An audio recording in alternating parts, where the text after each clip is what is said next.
అద్భుతం సృష్టించాం మనం. గత నెల క్రితం మన ఈ స్టూడియోలో జరిగిన ఇంటర్వ్యూకి అద్భుతమైన విశేషమైన స్పందన వచ్చింది. అంతా మీ మహిమే. అయ్యా లేదు సార్, మీరు అంతస్తులు కలిసిన, ఆస్తులు కలిసిన, చూపులు కలిసిన, హృదయం కలిసినా సరే నో, జాతకాలు కలవలేదు, నో. ఈ ప్రపంచంలో ప్రతి మతంలోనూ ఏం చేస్తారో తెలియని పెళ్లి మాత్రం ఘనంగా చేసుకుంటారు. అమెరికాలో అన్నిట్లలో చేసుకుంటున్నారు. వాళ్ళకి లేని జ్యోతిష్యం, వాళ్ళకి లేని ఈ ముహూర్తాలు, ఈ జాతక చక్రాలు మనకే ఎందుకు? 4 marriages and a funeral. Life is nothing but that. ఆమె కోసం అవసరం ఎదురు కట్నం ఇచ్చారే చేసుకోవాలి, ఎందుకంటే ఆమె వస్తే మన ఇంటికి లక్ష్మీదేవి వస్తుంది అనే నమ్మకం ఉంటుంది కదా. అలా ఏ నక్షత్రంలో పుట్టిన అమ్మాయి చేసుకోవాలి మనం? ఇది అంత కొంత ఎగ్జాగరేషన్, అంత కాదు. ఉన్నాయి కొన్ని లక్షణాలు ఉంటాయి. రాహుల్ గాంధీకి పెళ్ళి అవుతుంది గురుగారు, ఆయనకి పెళ్లి కాలేదు, మిగతావన్నీ అన్నీ ఈ విడాకులు అవుతున్న వారికి జాతక దోషాలు ఏమేమి ఉంటే అట్లా విడాకులు అవుతాయి? ఇద్దరికి పెళ్లి జరిగినప్పుడు వాళ్ళిద్దరికి వియోగం రావాలి. వియోగం అంటే వాళ్ళు పద్మిని జాతి స్త్రీలకు పెళ్ళి అయితే కంపల్సరీ విడాకులు అవుతుంది అనే ఒకటి ఉంటుంది, నిజం అట్లా? ఇప్పుడు తెలుగు సూక్తి కూడా ఉంది, అందగత్తెకి ముందర పెళ్లి అందరితోటి మళ్ళీ పెళ్లి. బ్రహ్మదేవుడు కూతుర్ని పెళ్లి చేసుకున్నాడు అనేది పురాణ కాదు. సడన్ గా ఒకసారి చూసా. ఏమండి, పురాణాలు వికీపీడియా లాంటివి, పుక్కిటి పురాణాలు హిందూయిజం క్రిటిసైజ్ చేయడం. ఓకే ఓకే, నిజం తెలుసు స్త్రీ స్వాతంత్రం అర్హతి అంటారా? దానికి ఇంకా ఉంది. మీరు ఒక పాయింటే పట్టుకుంటున్నారు అందరూ.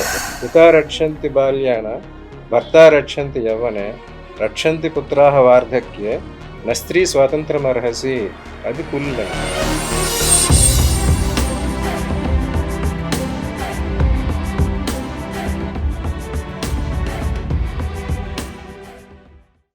Hi viewers, welcome to BS talk show.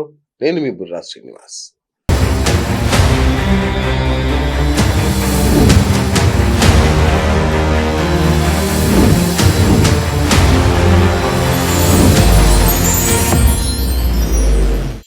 ఇవాళ సరికొత్త అంశంతో మరొక అద్భుతమైన వ్యక్తిని మీకు పరిచయం చేయబోతున్నాను. జ్యోతిష్య శాస్త్రం వివాహాన్ని ఒక యోగంగా పరిగణిస్తుందట. ఎక్కువ మాట్లాడితే మహాయోగం కింద కూడా చూస్తుందట. ఎందుకంటే ఆ వివాహాన్ని బట్టే అతని జీవితం అద్భుతమా అధ్వాన్నమా అనేది నిర్ణయం అయిపోతుందట.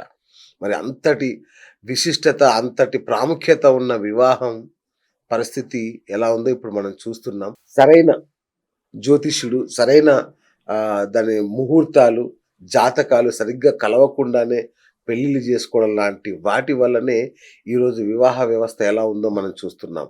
మనిషి జీవితంలో ఇంత ముఖ్యమైన, ఇంత ప్రధానమైన వివాహాన్ని సశాస్త్రీయంగా, చక్కగా, ఎట్లాంటి కలతలు లేని కాపురంగా, అద్భుతమైన భవిష్యత్తుగా మార్చుకోవాలంటే ఏం చేయాలి? మరి ఎంతో మంది జ్యోతిష్యులు ఏవేవో చెప్తుంటారు కదా, మరి ఏం చేయమంటారు మమ్మల్ని? ఇదేగా మీ ప్రశ్న. దానికి ఇప్పుడు మీకోసం ఒక అద్భుతమైన సమాధానాన్ని తీసుకొచ్చాను.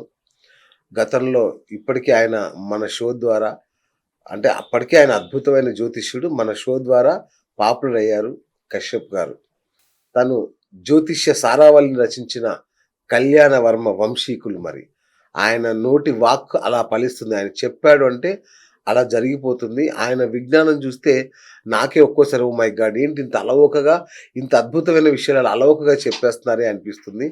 మరి ఈరోజు మన టాపిక్ పెళ్ళిళ్ళు, వివాహాలు.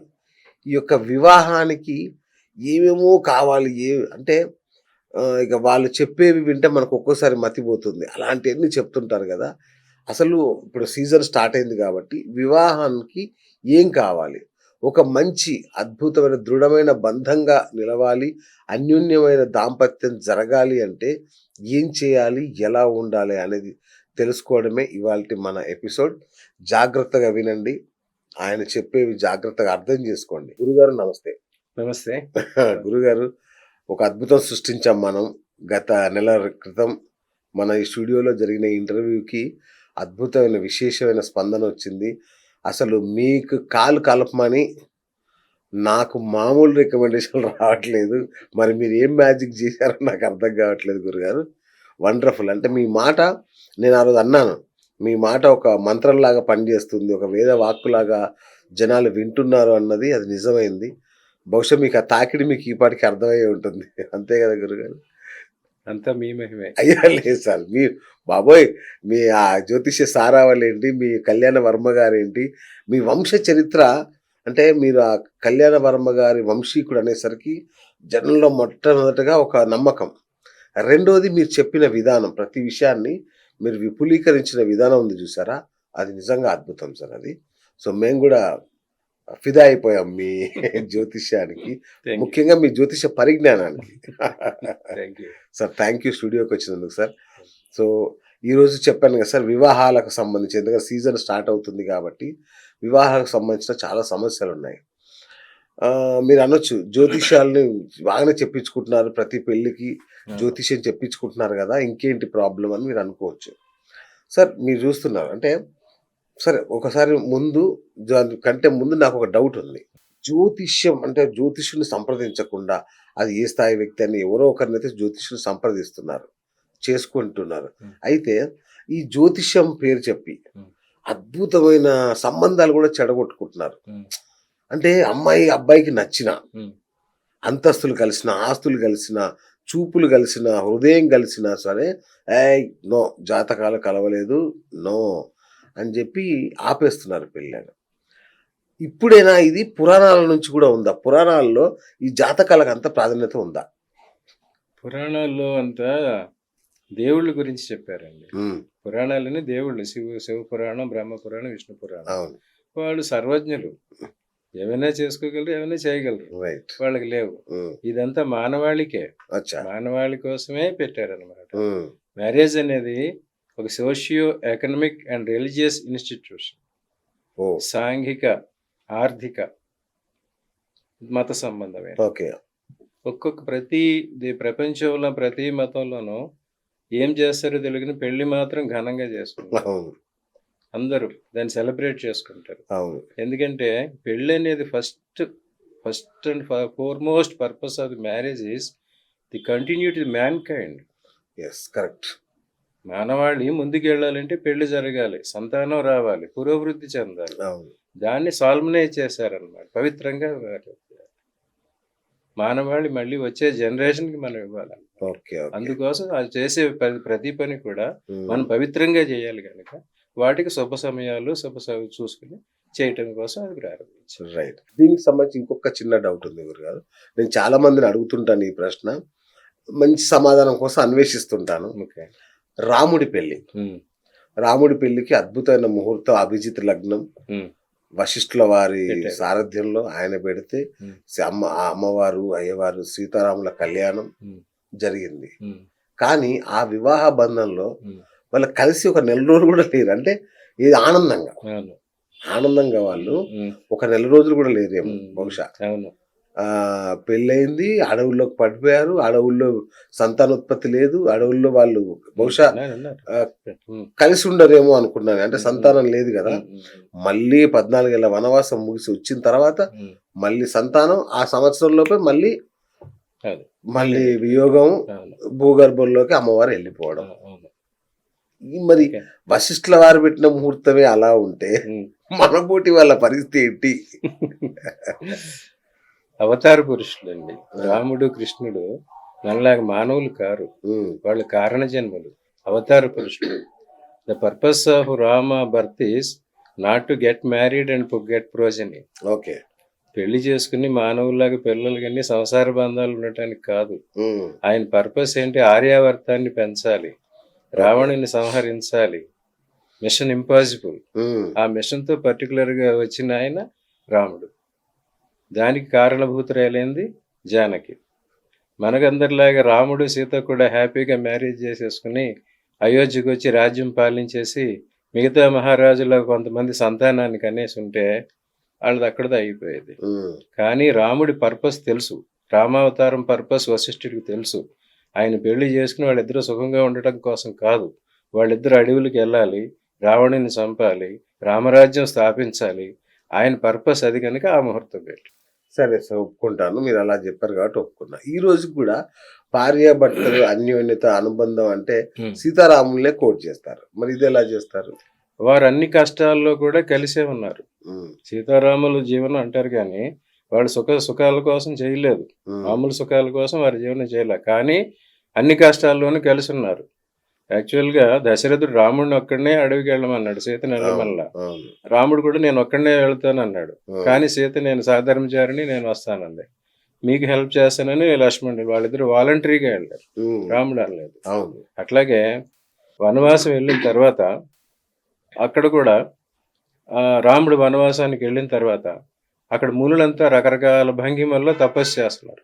ఉమ్, కొంతమంది చెట్టుకి వేలాడుతున్నారు, కొంతమంది నీళ్ళల్లో కూర్చున్నారు, కొంతమంది చుట్టూ మంటేసి కూర్చుని తపస్సు చేస్తున్నారు, కొంతమంది కళ్ళు తెరుచుకునే తపస్సు చేస్తున్నారు. ఈయన చూసి ఏంటి మీరందరూ ఇట్లా ఎందుకు చేస్తున్నారంటే రాక్షసులు వచ్చి మా తపస్సునంతా భంగం చేస్తున్నారు, ఓకే. అందుకోసం మేము ఈ రకమైన అవును. పద్ధతుల్లో చేస్తున్నాం వాళ్ళని తప్పించుకోవటానికి అని చెప్పారు.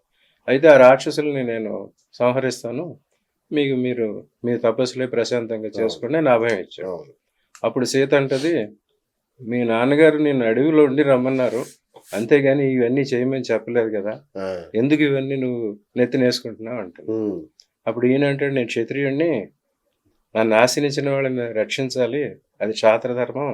నేను రాజ్యంలో ఉన్న, అడవిలో ఉన్న, కోటలో ఉన్న చేయాలి, ఇక్కడ ఉన్నది వీరికి నేను రక్షించాలి, అందుకు నేను ధర్మం ప్రకారం తీసుకున్నానని చెప్తాడు. అట్లా రాముడు తనంతటి తన ఒక బాధ్యత తీసుకున్నాడు. కానీ అప్పుడు సీత అట్లా అన్నది, కానీ అన్ని కష్టాల్లోనూ ఆమె అతనితో నిలబడి. ఉన్నదన్నమాట. అందుకే ఆమె సీత సహనానికి ప్రతీక సీత, భూమాత. ఓకే. అన్ని కష్టాలు రకరకాల, ఏ స్త్రీకి రాని కష్టాలు వచ్చినాయి. అవును. ఆమెతో కంపేర్ చేసుకుంటే ఇప్పుడు వాళ్ళకున్న కష్టాలు ఎంత. అసలు కష్టమే కాదు. ఇంకొకటి కూడా గమనించాలి, రామాయణం అంతా విన్నాం, చూస్తారు. అడవికి వెళ్ళారు, సీతని రావణుడు ఎత్తుకుపోయాడు, ఈయన తీసుకొచ్చాడు, మళ్ళీ అయోధ్యకి వచ్చేసారు. కొంతకాలం తర్వాత రాముడు సీతను వదిలేశాడు, ఆమె వెళ్ళిపోయింది. అప్పుడు మరి ఆమె కూడా ఒక జనక మహారాజు గారి కూతురు కదా, అవును. పుట్టింటికి వెళ్ళి వాళ్ళ నాన్నగారికి కంప్లైంట్ చేయొచ్చు కదా. చేయొచ్చు కదా. ఏంటి ఏమైపోయింది? 428 కేసు పెట్టొచ్చు కదా. 438 438 అచ్చా. కేసు పెట్టొచ్చు కదా. ఆ, కానీ ఏం చేసింది, వాల్మీకి ఆశ్రమానికి వెళ్ళిపోయింది. అవును. తర్వాత మళ్ళీ జనకుడు కానీ వారు కూడా వచ్చి అసలు మా అమ్మ ఏమైంది, ఎక్కడుందన్నమాట ఎవరిని అడిగారా? లేదు. సో వారిద్దరూ పర్పస్ కోసం కారణ జన్మలో అవతార పురుషులు. ఓకే. అట్లాగే సో వాళ్ళు అన్ని కష్టాల్లో కూడా కలిసి ఉన్నారు, సహచర్యం సహధర్మం పాటించారు. సో అవి చూసుకోండి అన్న పద్ధతిలో దీన్ని కంపేర్ చేస్తారు, ఓకే. ఎగ్జాంపుల్ గా చూపిస్తారు. కానీ మళ్ళీ మనం ఇదివరకు చెప్పుకున్నట్టు సఖ్యం సౌఖ్యం సంతానం ఆ, వాటి కోసం కాదు. వారిద్దరూ కలిపింది సహచర్యం సహధర్మం. ఓహో. దానికోసం ఎన్ని కష్టాలు వచ్చినా భరించారు. భరించాలి. అందుకు సీతారాముల్లో ఉండండి అని చెప్తారు. అద్భుతం, అద్భుతం గురుగారు. రైట్. ఇంకొక డౌట్ ఇక తర్వాత జ్యోతిష్యంలోకి వెళ్ళిపోదాం. జ్యోతిష్యం అనేది మన భారతదేశంలోనే ఉంది, ఇతర దేశాల్లో ఉందో లేదో నాకు తెలియదు. బట్ అక్కడ పెళ్ళిళ్ళు చేసుకుంటున్నారు చక్కగా, అమెరికాలో అన్నిట్లలో చేసుకుంటున్నారు. వాళ్ళకి లేని జ్యోతిష్యం, వాళ్ళకి లేని ఈ ముహూర్తాలు, ఈ జాతక చక్రాలు మనకే ఎందుకు? ప్రపంచవ్యాప్తంగా వివాహాలు జరుగుతున్నాయి, అందరూ చేసుకుంటున్నారు, సెలబ్రేట్ చేసుకుంటున్నారు. అవును. కానీ what is the duration of western marriages? ఎంతకాలం ఉంటున్నాయి అవి? ఎంతకాలం ఉంటున్నాయి? 4 మ్యారేజెస్ అంటే funeral, life is nothing but that. అది వెస్టర్న్ కాన్సెప్ట్. ఓకే. పెళ్లి చేసుకుంటున్నారు, 10 ఏళ్లలో అది విడిపోతుంది, మళ్ళీ చేసుకుంటున్నారు, మళ్ళీ విడిపోతుంది, అట్లాగే రిపీట్ అవుతున్నది. కానీ లేదు. వేరేజ్ మన ఇండియాకి వచ్చేసరికి ఇలా విడిపోకూడదు, ఇలాంటి జరగకూడదు, దానికోసం ఇవన్నీ ఇన్స్టిట్యూట్స్ వచ్చినాయి. అసలు పురాణ కాలం నుంచి పెళ్లిళ్ళు ఎన్ని రకాలంటే వివాహాలు 8 రకాల వివాహాలు చెప్పారు. దైవ వివాహం, బ్రహ్మ వివాహం, ఆర్ష వివాహం, ప్రాజాపత్యం, గాంధర్వం, అసురం, రాక్షసం, పైశాచికం, ఇన్ని రకాల వివాహాలు ఉన్నాయి. దైవ వివాహం అంటే ఒక కన్యని భగవంతుడికి ఇచ్చి పెళ్లి చేస్తారు. భగవంతుడిని కొంతమంది ఇప్పటికీ చేస్తారు. కొంతమంది, నేను వెంకటేశ్వరుని పెళ్లి చేసుకున్నాను, శ్రీకృష్ణుని పెళ్లి చేసుకున్నాను, అలా ఉండిపోతారు దైవ వివాహం. ఇంకా బ్రహ్మ వివాహం ఏంటంటే వరకట్నం. బ్రహ్మ వివాహం వరుడికి కట్నం ఇచ్చి కొంత డబ్బు ఇచ్చి పెళ్లి చేయటం వరకట్నం, అది బ్రహ్మ వివాహం. ఆర్ష వివాహం ఏంటంటే కన్యాశుల్కం, అమ్మాయిలకి డబ్బులు ఇచ్చి పెళ్లి చేసుకునేవారు, అది కన్యాశుల్కం, ఆర్ష వివాహం. ఆ, ఇక ఎవరు ఇద్దరికి డబ్బులు ఇవ్వకుండా వారి కుటుంబం వీరి కుటుంబం ఒప్పుకుని మా అమ్మాయి మీ ఇంట్లో బాగుంటుంది, మీ అబ్బాయి మా ఇంట్లో బాగుంటాడు అని చెప్పి చేసేది ప్రాజాపత్యం. ప్రాజాపత్యం. ప్రాజాపత్యం ఓకే. అది అందరినీ ఇప్పుడు అవలంబించేది అది. ఓకే. తర్వాత గాంధర్వ వివాహం. గాంధర్వ వివాహం అంటే ప్రేమ వివాహం. ఉమ్, ప్రేమ వివాహానికి ఆద్యులు శకుంతల, దుష్యంతులు. అవును. మరి ఆ ప్రేమ ఎన్ని రకాలు తిరిగిందో అందరికీ తెలుసు. ఇక జరిగేది అసురీ వివాహం. అసుర వివాహం అంటే ఎవరైనా ఒక వ్యక్తి ఎవరికైనా బాకీ పెడితే, ఫైనాన్స్ ట్రబుల్స్ వస్తే, ఆ బాకీ తీర్చలేని పరిస్థితుల్లో వీళ్ళు ఇచ్చిన వాళ్ళు వచ్చి ఇతన్ని పీడించి దాని బదులు మీ అమ్మాయి నాకు ఇచ్చేసి పెళ్లి చేసేయి ఉమ్, అని చెప్పి చేసుకోవడం అసుర వివాహం. ఉమ్, ఇంకా రాక్షస వివాహం అంటే ఒక అమ్మాయిని ఎత్తుకుపోతారు, తీసుకొచ్చి కిడ్నాప్ చేసి తీసుకుపోయి పెళ్లి చేసుకుంటారు. అది రాక్షస వివాహం.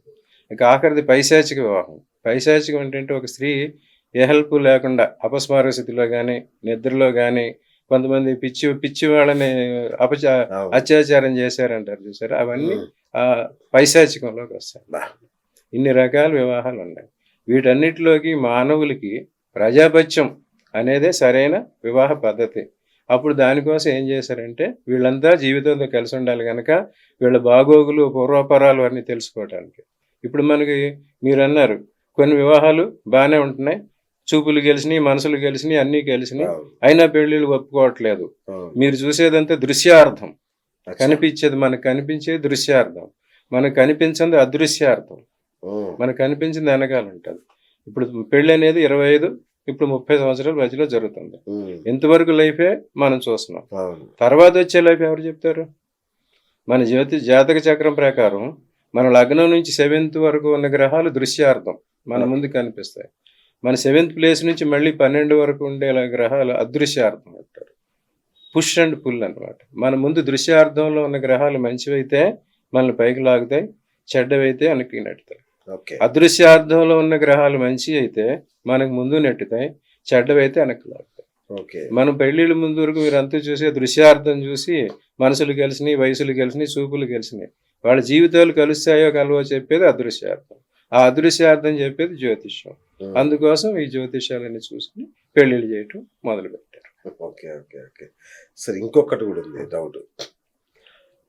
ఇప్పుడు ఒక పెళ్లి జరగాలంటే వివాహ పొంతన ఉందా లేదా, షష్టాష్టకాలు కలిసాయా లేదా, లేదంటే నక్షత్రాలు కలిసాయా లేదా, రాశులు కలిసాయా లేదా, అమ్మ ఇలాంటి ఒక 10-20 ఉన్నాయి పాయింట్లు. అవును. ఈ- 36 పాయింట్లు. 36 పాయింట్లు. ఇన్ని కలిస్తే గాని పెళ్ళి అవట్లా. అవును. సరే, ఇది ఓకే, పద్ధతి బాగుంది అనుకుందాం సార్. మన దగ్గరే లవ్ మ్యారేజెస్ పెళ్లి చేసుకుంటారు. వాళ్ళు ఏ ముహూర్తాలు చూసుకోరు, ఏ కులం లేదు, మతం లేదు, జాతి లేదు, వర్ణం లేదు, ఏ వివక్ష లేకుండా అద్భుతంగా పెళ్లి చేసుకొని లైఫ్ని ఎంజాయ్ చేస్తుంటారు కదా. మరి వాళ్ళకి ఎందుకు ఇవి అంటావు? వారు ఎంత శాతం ఉన్నారు? మీరు చెప్పిన ప్రేమ సఫలం అయ్యి సుఖంగా బతుకుతున్న వాళ్ళ శాతం ఎంత? ఉమ్, చాలా మంది ప్రేమ వివాహాలు చెప్పిందిగా అది దుష్యంతుడు, శకుంతల దుష్యంతుల అవును. ప్రేమలాగా ఉమ్, చాలా టర్మోయిల్లోకి వెళ్తాయి. ఓకే. అది బయటకు రాదు. సరే, కొంతమందికి చెప్పాం ప్రేమ ఇది మనం పెళ్లి జరగాలంటే 5 విషయాలు కావాలని. ఓకే. సఖ్యం, సౌఖ్యం, ఓకే. సహచర్యం, సంతానం, ఉమ్, సహధర్మం. సఖ్యం అనేది ప్రేమ, ఇద్దరి మధ్య స్నేహం ఏర్పడి అవును. వారిద్దరి ప్రేమగా మారి పరిణయం ఆడతారు. ఉమ్, వారిద్దరి జాతకాల్లోనూ చంద్రుడు అనుకూలం సంపూర్ణంగా ఉంటే ఉమ్, వారి ప్రేమ వివాహం జరుగుతుంది, ప్రేమ సఫలం అవుతుంది, కలిసి ఉంటారు. ఉమ్, కానీ చంద్రుడు కానీ ఎవరి జాతకంలో ఇద్దరి జాతకంలో ఎవరో ఒకరి జాతకంలో చెడిపోయినా ఆ ప్రేమ విఫలం చెందుతుంది. ఉమ్, చంద్రుడు మనసు రోజు రోజుకి మారిపోతుంది. 2.5 రోజుల కల్లా చంద్రుడి పొజిషన్ మారిపోతూ ఉంటుంది. సో ఈ రోజు ఉన్న ప్రేమ రేపు ఉండే ఆస్కారం లేదు. అందుకోసం ప్రేమ వివాహాలు ఎక్కువగా సఫలం కావట్లేదు. ఓకే. ఎవరో 100కో 1 కొంతమందికి జరగచ్చు, కానీ ఉమ్. అందరికీ ప్రేమ వివాహాలు సఫలం అవుతాయి అనేది చెప్పలేము. రెగ్యులర్ జ్యోతిషంలోకి వద్దాం గురుగారు. అంటే మా ప్రేక్షకులకు బోల్డ్ అని డౌట్లు ఉన్నాయి. ఉమ్. సో దాని ప్రకారం అంటే అంటే ఇంకొక చిన్న కన్సర్న్ గురుగారు అడుగుతాను. ఆడపిల్ల ఉమ్. పెళ్లిలో ఎంత కీలకమో, ఉమ్. వరుడి ఇంట్లో చిన్న సమస్య వచ్చిన పెళ్లి తర్వాత, అదిగో చూసావా, కోడలు వచ్చింది, సర్వనాశనం చేసేసింది, ఇల్లు నాశనం పట్టించేసింది, అవి ఆమె వచ్చిన వేళ విశేషం, కొడుకుని పొట్టన పెట్టేసుకుంది.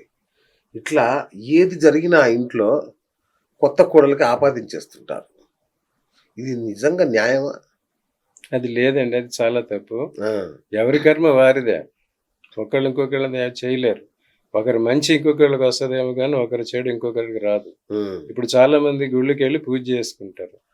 వెళ్ళిన తర్వాత ఇంటి యజమాని పేరు చెప్తారు, గోత్రనామాలు చెప్పి సహకుటుంబానాం అంటే ఒక యజమాని తండ్రి పూజ చేస్తే అతని పుణ్యం భార్యకి పిల్లలకి కూడా వెళ్ళిపోతుంది. కానీ ఈ భార్య వెళ్ళి పూజ చేసిన, పిల్లలు వెళ్ళి పూజ చేసిన ఆ పుణ్యం వాళ్ళకే వెళ్తుంది కానీ తండ్రికి రాదు. అందుకే యజమానే చేయాలంటారు. అలాగే కుటుంబ పెద్దే సంపాదించి తీసుకొచ్చి అందరికీ సమానంగా పంచి పెడతాడు. ఇప్పుడు చూస్తున్నాను, ఆ కుటుంబంలో 4 ఉద్యోగాలు చేస్తున్నా వాళ్ళంతా కలిసి ఉండేది అవకాశం లేదు.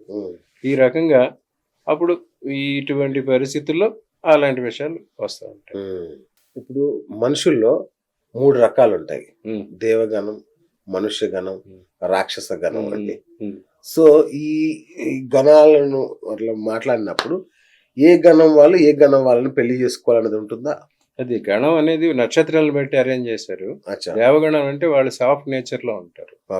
రాక్షస గణం అంటే అగ్రెసివ్ నేచర్ లో ఉంటారు. మానవ గణం అంటే సత్వ రజో తమో గుణాలు అంటారు. సత్వం దేవగణం, రజస్ ఏమో రాక్షస గణం, తమస్ ఏమో మానవ గణం.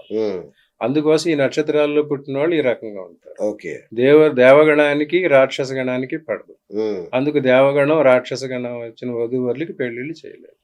దేవగణం వారు మానవ గణాన్ని మనుష్య గణం చేసుకోవచ్చు, మనుష్య గణం దేవగణం చేసుకోవచ్చు. దేవగణం రాక్షస గణం పనికిరాదు. రాక్షస గణం మళ్ళీ మనుష్య గణం. మనుషుడు అంటే సహిస్తాడు, కొంచెం బాధ సహిస్తాడు కనుక మనుష్య గణం. రాక్షస గణానికి మనుష్య గణానికి పెళ్లి చేసుకోమన్నారు, దేవగణాన్ని మనుష్య గణాలు చేసుకోమన్నారు. కానీ దేవతలకి రాక్షస గణానికి మాత్రం అది చాలా గొడవలు అవుతాయి, కలహాలు. కాబట్టి నేచర్, ఒకళ్ళ నేచర్ అగ్రెసివ్గా ఉంటుంది, ఒకళ్ళు సాఫ్ట్గా ఉంటుంది. అక్కడ 2 రకాలుగా ఉంటుంది. ఆ సాఫ్ట్నెస్తో వీళ్ళని బాధిస్తారు, వీళ్ళు అగ్రెసివ్నెస్తో వాళ్ళని బాధిస్తారు. చూసేవాళ్ళంతా గట్టిగా అరిచాడు, భర్త కొట్టాడు, తిట్టాడు అదే కనిపిస్తుంది. పుట్టిన ఎందుకు కొడతాడు? ఏమి పని లేనిది వచ్చేసేసి కొట్టేస్తాడా? అతను ఎంత ప్రవోక్ చేసి అవుతాడు?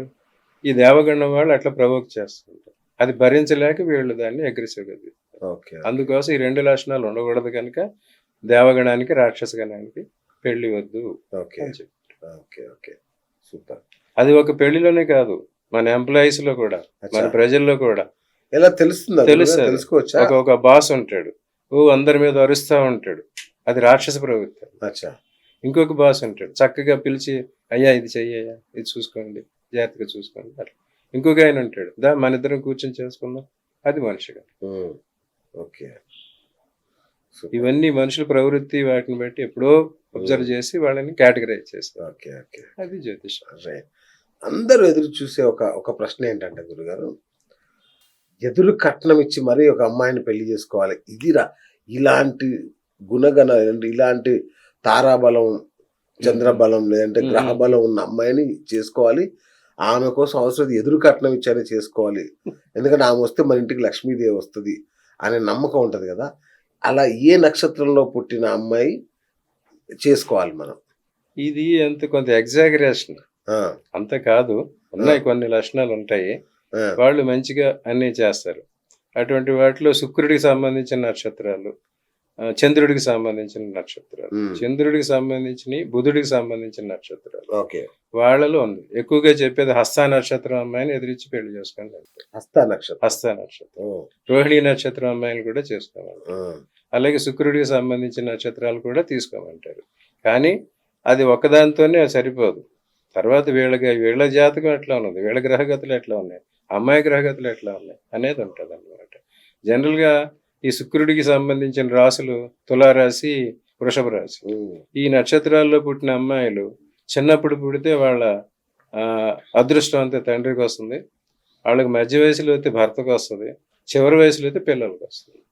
సో అటువంటి వారిని చూసి ఎక్కువగా భాగ్యానికి నిలబెట్టేది వారి స్త్రీలు కనుక అటువంటి నక్షత్రాల వాళ్ళని చేసుకోండి అని చెప్పారు. అది ఇంకా కొంచెం ఎగ్జాగరేట్ చేయడం. 2025 కొత్త సంవత్సరం ఇప్పుడు మనం ఉన్నాము. కొత్త సంవత్సరంలోనే మళ్ళీ పెళ్ళిళ్ళు బ్రహ్మాండంగా జరగబోతున్నాయి. ఈ కొత్త సంవత్సరం 2025లో వివాహ యోగం ఉన్న రాశులు ఏవి, వాళ్ళకి ఏ నెలల్లో జరిగే అవకాశం ఉంది చెప్పొచ్చా గురుగారు? అట్లా చెప్పొచ్చు, కానీ ఇది కొంతవరకే.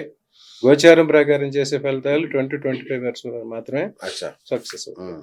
మీరు జనరల్గా వాళ్ళ జన్మ జాతకాన్ని బట్టి చూసుకోవాలి.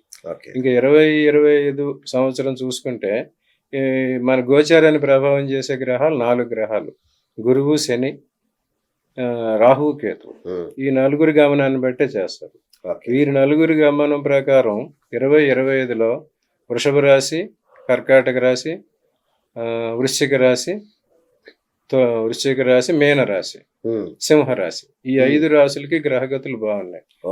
గురువు పొజిషను, ఉమ్. శని పొజిషను, రాహుకేతుల పొజిషను అనుకూలంగా ఉంది. ఉమ్. సో వీరికి ఈ సంవత్సరంలో శుభాలు. ఒక ఉమ్. పెళ్లి విషయంలోనే కాదు, చదువు విషయంలోనూ, వ్యాపారం విషయంలోనూ, ఆర్థిక విషయాల్లో కూడా ఉమ్. శుభాలు గోచారం ప్రకారం 25-30% వచ్చే అవకాశం ఉంది. ఓకే. మిగతాయి మాత్రం వాళ్ళ జన్మ జాతకం ప్రకారమే జరుగుతాయి. ఓకే. మీరు రాశి ఫలాలు అన్ని ఫలాలు చూడండి, ఉమ్. వారు అన్ని చెప్తారు. చివరికి ఫలాలు మీకు 20-25% మాత్రమే ఆ. సక్సెస్ అవుతాయి, అనుమతిస్తాయి. అయ్యో, మీరు వాటి కోసం మీ జన్మ జాతకాన్ని పరిశీలింప చేసుకోండి అని చెప్తానే ఉంటారు. ప్రతి రాశి ఫలాలు చెప్పేవారు అందరూ చెప్తారు. అచ్చా, అచ్చా. కానీ కింద బాటం లైన్ ఎవరు చదవరు. ఎవరు చదవరు. షరా మామూలు హెడ్ లైన్ చూస్తారు షరతులు కానీ వర్తిస్తాయి అనేది ఎవరు చూడరు. చూడరు. హెడ్ లైన్ చూస్తారు కానీ ట్యాగ్ లైన్ చూడరు. చూడరు. తెలిసింది హెడ్ లైన్, తెలియంది ట్యాగ్ లైన్. బాబా. సరే గురుగారు, తెల్లవక ఒకవేళ ఇట్లా పొంతన లేని వివాహాలు చేసామనుకోండి, ఏం చేయొచ్చు? మళ్ళీ ఏమన్నా పరిహారాలు ఉంటాయా? అది అదంతే సంబంధం. ఈ సిస్టమ్స్ అన్ని చాలా పాతకాలం నుండి ఎస్టాబ్లిష్ చేసినాయండి. ఆ. పురాతనగా 1000 సంవత్సరాల నుంచి చేసినవి. ఇప్పుడు దేశకాలమాన పరిస్థితులను బట్టి అన్నీ మారిపోయింది. ఇంకొక పెద్ద విషయం ఏంటంటే, ఈ పెళ్ళి అనేది ఎప్పుడు వరుడి ఓరియంటేషన్, గ్రూమ్ ఓరియంటేషన్ అనేది చూశారు. ఓకే. మగవాడికి ఎట్లా ఉంటుంది, లగ్నాలు పెట్టేది కూడా మగవాడికి అనుకూలం, వరుడికే అనుకూలం. వరుడి నక్షత్రాన్ని బట్టి, వరుడి లగ్నాన్ని బట్టి మ్యారేజ్ ఫిక్స్ చేస్తారు. ఓకే. అక్కడ వధువుకి ఇంపార్టెన్స్ లేదు. అప్పుడు ఒబీడియన్స్కి ఒకటే ప్రాముఖ్యత అన్నమాట. ఈమె ఎంత అనుకూలత ఉంటుంది, ఎంత సంపద వస్తుంది, ఎంత సేవ చేస్తుంది అనే దాని మీద చేశారు. కానీ అమ్మాయి జాతకానికి, ఆమె దానికి ఐడెంటిటీకి ఇంపార్టెన్స్ ఇవ్వలేదు. ఓకే. ఆమె బాధ్యత కేవలం సేవ చేయటం, సంతానాన్ని చేయటం, ఇల్లు చక్కదిద్దుకోవటం. వేరే ఇప్పటికి వచ్చేసరికి సిస్టమ్స్ అన్నీ మారిపోయి అందరూ సమానంగా ఉన్నారు. సో ఇప్పుడు పెళ్లి చేసే ఇదివరకు ఇప్పుడు చేసే పెళ్లిళ్ళన్నీ ఫెయిల్ అవ్వడానికి కారణం ఏంటంటే, ఇంకా అదే ఓరియంటేషన్లో, వరుడి ఓరియంటేషన్లో వరుడికి ప్రాముఖ్యతతో పెట్టే ముహూర్తాలే పెడుతున్నారు కనుక ఈ వివాహాలన్నీ ఫెయిల్ అవుతాయి. ఇప్పుడు వధువుల బలం పెరిగింది. వాళ్ళ జాతకాలు కూడా చూసి వాళ్ళకు కూడా అనుకూలమైన ముహూర్తాలు పెడితే, ఇద్దరికి అనుకూలమైన ముహూర్తాలు పెడితే అప్పుడు ఆ వివాహాలు సక్సెస్ అవుతాయి. ఓహో, రైట్. ఇది చెప్తున్నారు కదా, మరి ఏ రాశి వారు ఏ రాశి వారిని పెళ్లి చేసుకోవాలి, అదేమన్నా ఉంటుందా మనకి? రాశి ప్రకారం లేదు. ప్రతి వాళ్ళకి వాళ్ళ జన్మ జాతకం ప్రకారం సప్తమ స్థానం, కళత్ర స్థానం అవుతుంది. ఎప్పుడు సప్తమ స్థానం మన opposite. Okay. Spouse is a frenemy, friend and enemy. Okay. Frenemy, friend and friend ఎనిమీయే. ఈమెలోని మంచి తెలుస్తుంది, చెడు కూడా తెలుస్తుంది. అట్లా అతనిలో మంచి చెడు ఆమెకు తెలుస్తుంది. సో ఎప్పుడు ప్రతి వాళ్ళకి సప్తమ స్థానం ఆపోజిట్ స్థానం, వాళ్ళ రిఫ్లెక్షన్ అద్దంలో చూసుకున్నట్టు. సో అందరికీ అవి మళ్ళీ వ్యతిరేక స్థానాలు. ఓకే. కర్కాటకం, సింహం చూసుకుంటే ఆపోజిట్ 7th స్థానాలు వచ్చి మకరం, కుంభం అవుతాయి. అవి శని స్థానాలు. శనికి, సూర్యుడికి, చంద్రుడికి పడదు. అట్లాగే గురువు, మీనం, ధనుసు, ఆ 2 గురువు రాశులు. వాటికి ఆపోజిట్ వచ్చి బుధుడు అవుతాడు. మిథునం, కన్య, ఆ 2టికి పడదు. అందరికన్నా ఎక్కువ డిస్టర్బ్ చేసేది మేషం, వృషభం, తుల, వృశ్చికం. మేషానికి ఆపోజిట్ 7 ఏమో తుల అవుతుంది, వృషభానికి 7th ప్లేస్ ఏమో వృశ్చికం అవుతుంది. వాళ్ళిద్దరూ కంపాటబుల్ కారు, ఆపోజిటే ఉంటారు. కానీ అటువంటి చోట మంచి గ్రహగతులు ఉంటే అప్పుడు వాళ్ళకి చేసుకునేది ఉంటుంది. ఆ రకంగా మనకి అంతా అనుకూలం అనేది, అనుకూల రాశులు అనేవి లేవు. ఆ రాశులు ఉన్న జాతకం ప్రకారం, వాళ్ళ జాతక చక్రం ప్రకారం 5 కొన్ని వ్యతిరేక స్థానాలు ఇదివరకు కనుక్కున్నారు. షష్టాష్టకాలు అంటే ఏంటంటే, వరుడి రాశికి, వధువు రాశికి 6, 8 అవరాదు. అప్పుడు ఇద్దరు కొట్టుకుంటూ ఉంటారు. కలోలం, కలహాల కాపురం జరుగుతుంది. అందుకు షష్టాష్టకాలు వద్దన్నారు. ద్విద్వాదశాలు అని 2 ఉన్నాయి. ద్విద్వాదశాలు అంటే మనకు 2వ స్థానం 12వ స్థానం. ఒకళ్ళకొకళ్ళు ద్విద్వాదశాలు అయితే వీళ్ళకి 2వ స్థానం అయిన వారికి వాళ్ళ వల్ల ఉపయోగం ఉంటుంది, కానీ వీళ్ళకి మాత్రం వాళ్ళ వల్ల నష్టం జరుగుతుంది. అప్పుడు గొడవలు వచ్చే అవకాశం ఉంది. అందుకు ద్విద్వాదశాలు వద్దన్నారు. ఇంకా పంచనవమాలు అంటే పంచం అంటే పుత్రస్థానం, సంతానం. నవమం అంటే తండ్రి పితరుల స్థానం. తండ్రి కూతురు వరుస, తండ్రి కొడుకులు వరుస అవుతారు. అందుకు అవి వద్దన్నారు. ఇవి కాక ఇప్పుడు దీని ప్రకారం ఎవరైనా సరే 10, 11 స్థానాలు, 7వ స్థానం, ఈ స్థానాల నుంచి పెళ్ళిళ్ళు చేసుకుంటే వారికి అది అనుకూలంగా ఉంటుంది. ఓకే, రైట్ గురుగారు. ఇంకొక ఇప్పుడు కొందరు అనాథలు ఉంటారు. కొందరు వాళ్ళ పుట్టిన తేదీ కానీ, పుట్టిన రోజు కానీ, పుట్టిన నక్షత్రం, తిథి, వారం ఏమీ తెలియదు కొందరికి. అప్పట్లో రాయలేదు కదా చిన్నప్పుడు. ఇట్లాంటి వారు పెళ్లి చేసుకోవాలంటే ఏం చూస్తారు మరి? ఇట్లాంటి వారికి పెళ్లి జరగాలి అంటే పెళ్లి జరగాలంటే మెయిన్గా ఇప్పుడు వారికి నామ నక్షత్రం చూస్తారు. ఎటువంటి అరేంజ్మెంట్ లేని వాళ్ళకి నామ నక్షత్రం చూసి చేయటం నేర్చారు అనమాట. ఓకే, వారి పేరు ప్రకారం ఏం చేస్తున్నారు కనుక దానివల్ల 50% వాళ్ళకి మంచి జరుగుద్దని చేశారనమాట.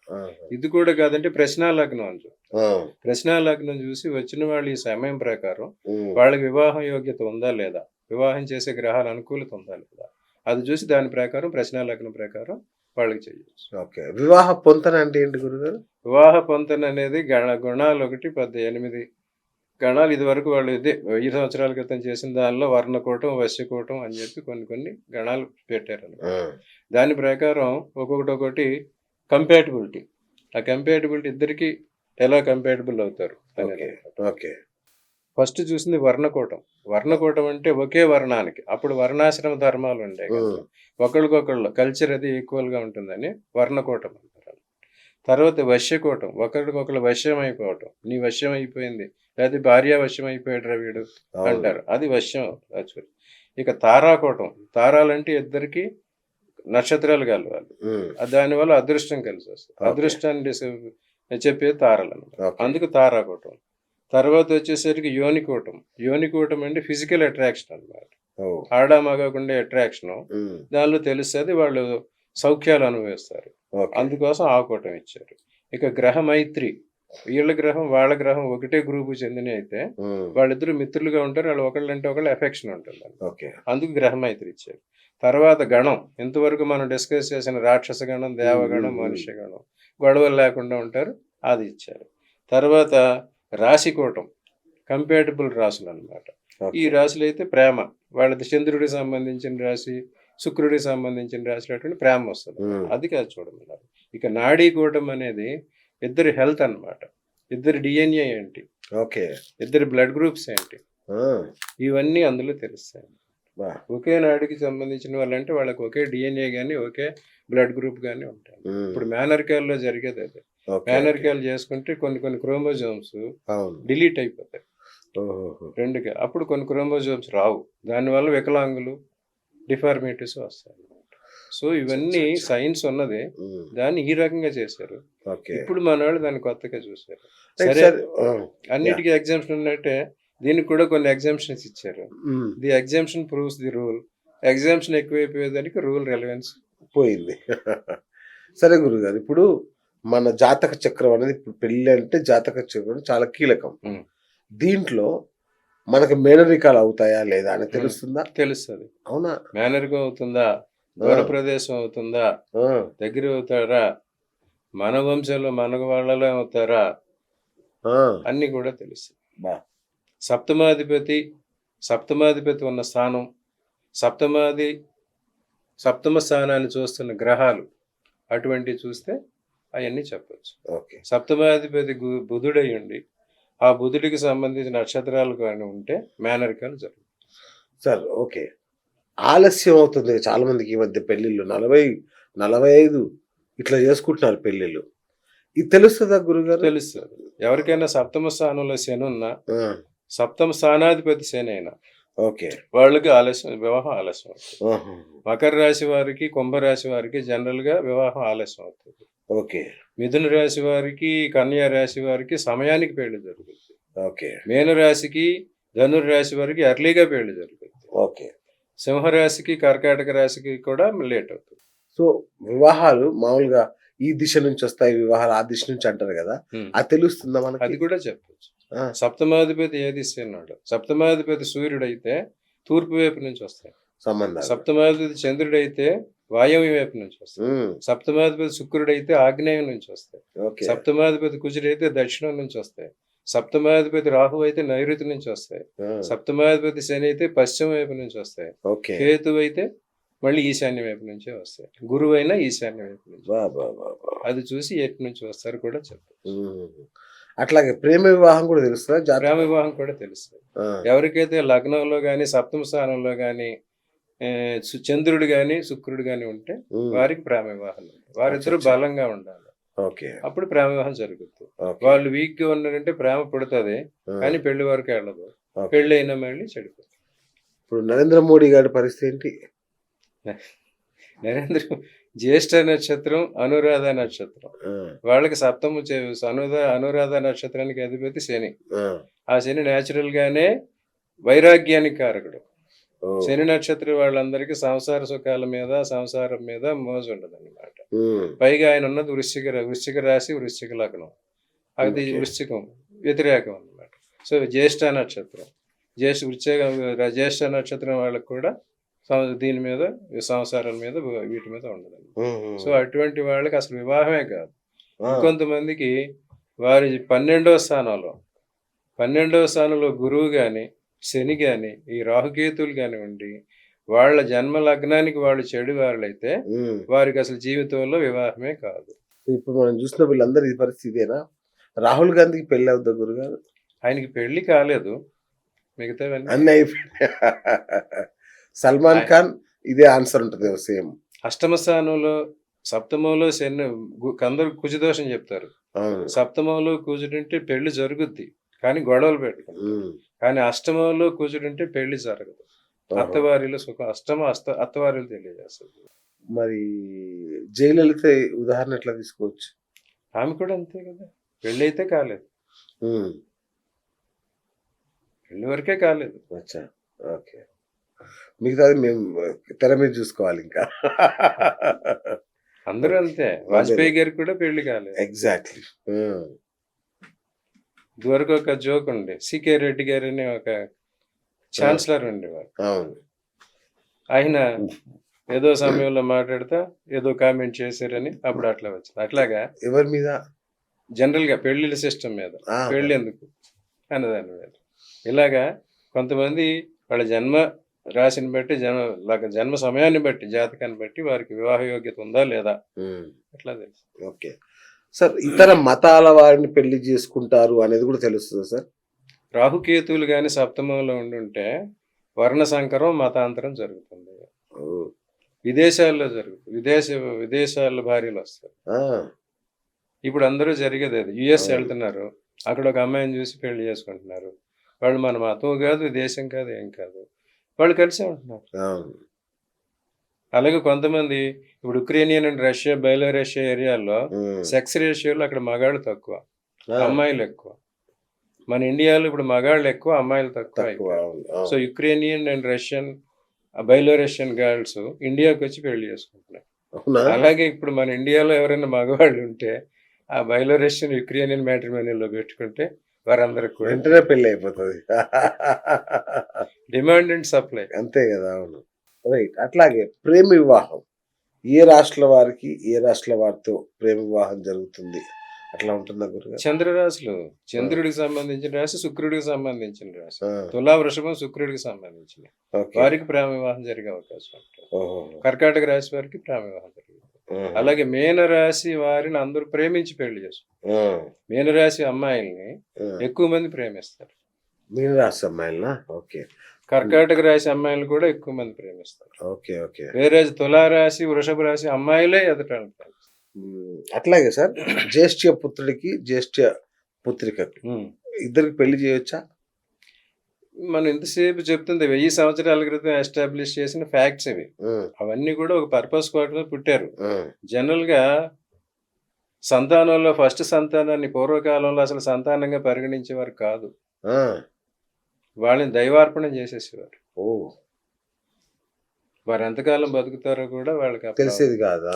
వాళ్ళ మెచ్యూరిటీ కూడా ఎక్కువగా ఉండదు. ఆ, సో మొదటి సంతానం చాలా అమాయకులుగాను, కొన్ని డిజార్డర్స్, హెల్త్ ప్రాబ్లమ్స్ అటువంటివి ఉంటాయి. ఉమ్, అందుకోసం తప్పలు తాళ్ళు అని అంటారు విత్తనాల్లో.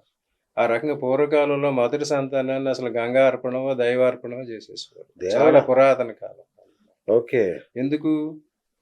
వీళ్ళకి ఏ రకమైన ఇటువంటి ఇబ్బందులు ఉంటాయని చెప్పి. సో వీరిద్దరికి ఏమైనా అమాయకం, ఆరోగ్యపరంగా కానీ బుద్ధిపరంగా కానీ ఎటువంటి ఆటంకాలు, ఇటువంటి లోపాలు ఉంటే అటువంటి వాళ్ళనే మళ్ళీ పెళ్లి చేసుకుంటే ఆ లోపాలు మళ్ళీ కంటిన్యూ అవుతాయి, లేదా ఆ లోపాలు ఇంకా పెరిగిపోతాయి అనే ఉద్దేశంతో దానికి పెట్టారు. జ్యేష్ఠ జ్యేష్ఠ జ్యేష్ఠ 3, పెద్ద కొడుకు, ఇంట్లో పెద్ద అమ్మాయి, వాళ్ళిద్దరికి కలిపి జ్యేష్ఠ మాసంలో చెయ్యొద్దు, త్రిజ్యేష్ఠ అని దానికి సిస్టమ్ పెట్టారు. అప్పుడున్న దేశ కాలమాన పరిస్థితులను బట్టి వాళ్ళు అబ్జర్వ్ చేసి పెట్టిన సిస్టమ్. సో చేయకూడదు ఇక, అంతేగా, చేయకూడదు ఆ రోజుల్లో. ఇప్పుడు వచ్చే సిస్టమ్ మనం తర్వాత చెప్పుకుందాం. అచ్చా, ఓకే, రైట్. నాడీ కూటం అంటే ఏంటది గురుగారు? అది కలవకపోతే పెళ్లి చేసుకోవద్దు అంటారు కదా? అదే ఇప్పుడు నాడీ చెప్పాం కదా, 8 గణాల్లో నాడీ ఒకటి అన్నమాట. అచ్చా, అదే హెల్త్ మీద ఎఫెక్ట్ చూపిస్తుంది. అందుకోసం డిఎన్ఏ, బ్లడ్, అందుకోసం నాడీ. సో అంతా నాడీ కూటం. నాడీ కూటం అనేది తెలుస్తుందా? తెలుస్తుంది ఏ నాడీ నాడీ వస్తుంది. అట్లాగే చేతిని చూసి చెప్తుంటారు కదా, పెళ్లి అవుతుంది నీకు 2 భార్యలు 3 భార్యలు ఇలా అది చెప్తుంటారు కదా. జ్యోతిష్యంలో రకరకాల పద్ధతులు ఉన్నాయి. ఫేస్ రీడింగ్, పామ్ రీడింగ్, అవన్నీ ఉన్నాయి. దాన్ని బట్టి కొంతమంది చెప్తారు. అవి కొంతవరకు అంటే చిన్నప్పని చెప్తుంటారు ఇట్లా చూసి, ఎక్కడ చెప్తారు. జనరల్ గా అవి ఏదో జరుగుతుంటాయి.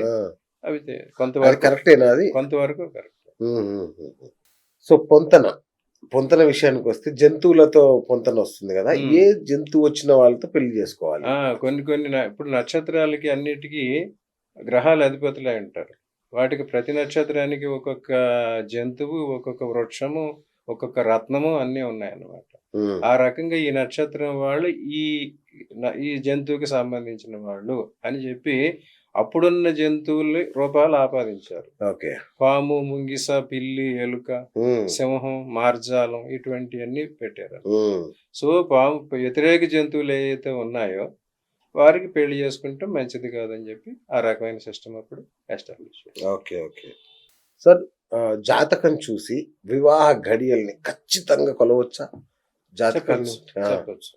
వివాహ సమయం వారి సప్తమాధిపతి వచ్చే దశ, సప్తమంలో ఉన్న గ్రహం వచ్చిన దశ, వాళ్ళకి ఆడవాళ్ళైతే కుజుడు ఉన్న దశ, మగవాళ్ళైతే శుక్రుడు ఉన్న దశ, ఆ సమయంలో వాళ్ళకి పెళ్ళిళ్ళు అవుతాయి. వీటిలో ఎన్ని గ్రహాల కాంబినేషన్ ఉంది? ఈ 4 రకాల కాంబినేషన్. ఈ 4లో 4 ఉన్నారంటే వాళ్ళకి టైంకి పెళ్ళి అవుతుంది. 3 ఉన్నాయంటే కొంచెం, 2 ఉన్నాయంటే ఇంకొంచెం డిలే. ఈ 4 దీన్ని బట్టి వాళ్ళకి మనం సమయం చెప్పచ్చు. Okay, right. అట్లాగే పాయింట్ల సిస్టమ్ అనుకున్నాం కదా, 32. అదే గణాలు ఇందాక మనం డిస్కస్ చేసామే. రాశికూటం, వశ్యకూటం, గణకూటం దానిలోకి వస్తాయి. దానికి మార్క్స్ ఇచ్చారన్నమాట. 8 to 1 మార్క్స్ ఇచ్చారన్నమాట. ఇదంతా ఎంసెట్ క్వశ్చన్ పేపర్ లా. అంటే ఎన్ని పాయింట్లు కలవాలి గురుగారు? అది ఏంటంటే జనరలైజ్డ్, జస్ట్ లైక్ ఎలాగైతే రాశి ఫలాలు చెప్పారో, రాశి ఫలాలు మోస ఫలాలు అందరినీ ఒక మోసలో పోసేస్తారు. అందరూ ఒక లేరు కదా, ఒక రాశిలో కొన్ని రాశులుగా పోస్తారు అందరినీ, రాశులుగా రాశి ఫలాలు మోస ఫలాలు. అందుకే చెప్తున్నాను. సో దాని ప్రకారం పెట్టిన జనరలైజ్డ్ అరేంజ్మెంట్ అన్నమాట. ఎలాగైతే ఈ పేరు, ఈ అక్షరాలతో పేరు పెట్టుకోండి నక్షత్రాలు కొన్ని ఇచ్చారో, ఇదంతా జనరలైజ్డ్ చేసి అందరికి పర్టికులర్ గా చూసి చెప్పలేం కనుక చేసిన సిస్టమ్ ఇది. పాయింట్లు అనేది, కోటాలు అనేది, వశ్యాలు అనేది అవన్నీ వేల సంవత్సరాల నుంచి వచ్చినాయి. But they are not relevant today. ఇది వరకు ఇప్పుడు జ్యోతిష్యం కూడా అప్డేట్ అవుతూ ఉంటుంది, అడాప్ట్ అవుతూ ఉండాలి, ఎప్పటికప్పుడు అడాప్ట్ చేసుకుంటూ ఉండాలి. సో ఇప్పుడు ప్రస్తుతం పరిస్థితులకి ఏ రకమైన సిస్టమ్ ఉంది, దేశకాలమాన పరిస్థితులకి ఎటువంటి సిస్టమ్ ఉంది, దాన్ని ఎలా అప్లై చేయాలి? మీరు అట్లా ఇంత చెప్తే తొందరగా జీర్ణించుకోరు మన వాళ్ళు. పాయింట్లు ఏమి అంటే అది ఒక్కసారి గుండె అయిపోద్ది అందరికి ఇప్పుడు. ఎందుకంటే ప్రతి జ్యోతిష్యుడు ఇదే పాయింట్ల మీదనే చూస్తుంటారు. అట్లాగే 18 పాయింట్లు కలిస్తే చాలు అనే మాట కూడా నేను విన్నాను. మీరు ఇందాక చెప్పినట్టే అన్ని చూసి చేసిన పెళ్లిళ్ళు ఫెయిల్ అవుతున్నాయి. అట్లాగే 18 36 గణాలు కలిసి కూడా ఫెయిల్ అవుతున్నాయి. ఎందుకు అవుతున్నాయి? ఎందుకంటే this system is not full proof. It is an average system. And కాలదోషం పట్టింది. ఓహో! Okay. Okay. Okay. Time at test. Okay. అట్లాగే అమ్మాయి పేరు మార్చి పెళ్లి చేస్తుంటారు. అది. ఇవన్నీ ఇదివరకు ఆస్తిపాస్తుల కోసం ఆస్తులు బయటకు పోకుండా socio religious economic system institution is marriage అని చెప్పారు అవును. ఫస్ట్. అవును. అవును. వాళ్ళ సంఘం, వాళ్ళ ఆస్తులు, వాళ్ళ మతాలు, వాళ్ళ కులాలు బయటికి వెళ్లకుండా ఉండడం కోసం చేసిన ఏర్పాట్లు ఇవన్నీ. హ్మ్. సో దాని ప్రకారం ఏదో అడ్జస్ట్ చేసుకునేది వాళ్ళ తృప్తి కోసం జరుగుతుంది తప్ప హ్మ్. మిగతా ఏముండదు. ఇదివరకు కాలంలో అయితే స్త్రీకి స్వతంత్రం లేదు, ఆమె డిపెండెంట్. అవును. సో ఎటువంటి పరిస్థితులు ఏదో పిల్లలు పుడితే వాళ్లే కలిసి ఉంటారా అనే ప్రాసెస్ లో చేసేసిన పనులు ఇవన్నీ. అవును. This is only marriage of convenience and convenient arrangement. Okay. అందువల్ల ఇప్పుడు ఈ రకమైన విపరీత పోకళ్ళు వచ్చి అసలు సంగతులు బయటకు వస్తున్నాయి. ఆ! సో ఇటువంటి అన్ని సిస్టమ్ ఫిక్స్ చేయకుండా పాత సిస్టంలోనే చేస్తే ఎట్లా ఉంటుంది? హ్మ్. అందుకే ఫెయిల్. సో పేరు మార్చి చేయకూడదు. సో మామూలుగా ఇంట్లో ఆడపెత్తనం అంటారు, మగ పెత్తనం అంటారు, ఇట్లుంటది కదా. సో ఏ రాశుల వారి కలయికతో ఈ ఘోరాలు జరుగుతాయి? రాశులే కాదు, అక్కడ నక్షత్రాల ప్రభావం ఎక్కువ. అచ్చా, నక్షత్రాల ప్రభావం. నక్షత్రాల ప్రభావం ఎక్కువ ఉండి కుజుడికి సంబంధించిన నక్షత్రాలు, గురువుకి సంబంధించిన నక్షత్రాలు, సూర్యుడికి సంబంధించిన నక్షత్రాలు అప్పర్ హ్యాండ్ తీసుకుంటారు. ఓకే. సూర్యుడు సప్తమాధిపతి అయి ఉంటే ఆ సప్తమాధిపతి భర్త గాని భార్య గాని డామినేషన్ చేస్తారు. ఓకే. కుజుడు అయి ఉంటే ఆ భర్త గాని భార్య గాని డామినేషన్ చేయాలి. ఓకే. గురువు అయితే ఛాందసం, నేను చెప్పిందే చెయ్యాలని.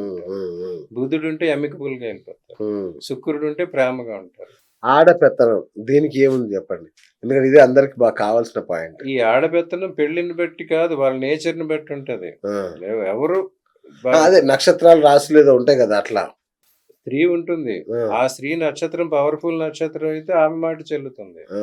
ఆ స్త్రీ నక్షత్రం కుజ నక్షత్రాల్లో గాని, సూర్య నక్షత్రాలు, పుబ్బా నక్షత్రం ఉన్నది. పుబ్బా నక్షత్రంలో ఉండిన అమ్మాయి భర్తను డామినేట్ చేస్తుంది.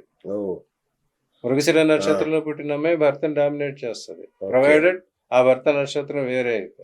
వాళ్ళిద్దరికి ఒకటి అయిందంటే యుద్ధం జరుగుతుంది. ఒకళ్ళంటే అప్పుడు వియోగం, విడాకులు. ఇద్దరు పుబ్బా అయినా అట్లా ఇద్దరు పుబ్బాన్ని కొందరు సజెస్ట్ చేస్తారు. కుజదోషం ఉండని చేస్తున్నారు, కానీ అది రెమెడీ కాదు. అవునా? కాదు. జనరల్ గా కుజదోషం ఉన్న వాళ్ళకి గురువు బాగుండే వాళ్ళని చూసి చేయాలి, అప్పుడు అలాగే శని దోషం ఉన్న వాళ్ళకి శుక్రుడు బాగుండే వాళ్ళు కానీ, సూర్యుడు బలం బాగుండే వాళ్ళు కానీ చూస్తారు అప్పుడు. ఓకే. అట్లా గురుగారు, ఫలానా నక్షత్రం అమ్మాయిని చేసుకుంటే మగపిల్లాడు పుడతాడు, ఫలానా రాశి అమ్మాయిని చేసుకుంటే ఆడపిల్ల పుడుతుంది, ఇట్లా ఏమన్నా ఉంటుందా? అంటే రాసుల కలయిక ప్రభావం. రాసుల్లో పురుష రాసులు, స్త్రీ రాసులు ఉన్నాయి, న్యూట్రల్ 3 ఉన్నాయి. సింహం, ధనుస్సు, మేషం ఇవి పురుష రాసులు. తుల, కర్కాటకం స్త్రీ రాశులు. మకరం పురుష రాశి. కుంభం మళ్ళీ స్త్రీ రాశి. మళ్ళీ బుధుడికి సంబంధించిన న్యూట్రల్ రాశులు. ఈ రకంగా వాళ్ళు ఎప్పుడేం చెప్తారంటే ఆ స్థానంలో పంచమ స్థానం పురుష రాశి అయితే పురుషులు పడతారు. పంచమ స్థానం, 5వ స్థానం మన సంతానం తెలియదు, మన జాతకంలో 5వ స్థానం మన సంతానం తెలియజేస్తారు. అక్కడ పురుష గ్రహం కానీ పురుష రాశి కానీ అయి ఉంటే వాళ్ళు పడతారు. అలాగే ఈ అమ్మాయిది పంచమ పురుష రాశి కానీ పురుషుడు గ్రహం కానీ ఉంటే ఆ అమ్మాయికి అబ్బాయి పుట్టే అవకాశం ఉందని చెప్పారు. కానీ సంతానం ఒకళ్ళకి కలదు కదా, భార్యాభర్త కలిస్తేనే కదా సంతానం.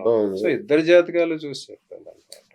కొంతమందికి ఒక్కొక్క అనుచానం ఉంటది అనమాట. కొంతమందికి ఈ వాళ్ళ డిఎన్ఏ ప్రకారం వాళ్ళ వంశంలో మొత్తం ఎక్కువ అబ్బాయిలే పడతారు, కొంతమంది వంశంలో అమ్మాయిలు ఎక్కువ పడతారు, కొంతమంది ఆల్టర్నేట్ ఇద్దరు పడతా ఉంటారు. కొంతమందికి అసలు ఒక సిస్టమ్ ప్రకారం 3 సంవత్సరాలకు ఒకసారి గర్భం ధరిస్తారు, కొంతమంది 5 సంవత్సరాలకు ఒకసారి ధరిస్తారు, 12 సంవత్సరాలకు ఒకసారి గర్భం ధరించారు. ఇవన్నీ కూడా ఆ గ్రహగతులను బట్టి వాటిని బట్టి వస్తాయి. ఇవన్నీ టెస్ట్ చేశారు, సిస్టమైజ్ చేశారు. ఓకే. ఓకే. అట్లా మూఢం అంటారు కదా గురుజీ, ఆ మూఢంలో ఎందుకు పెళ్లి చేయరు?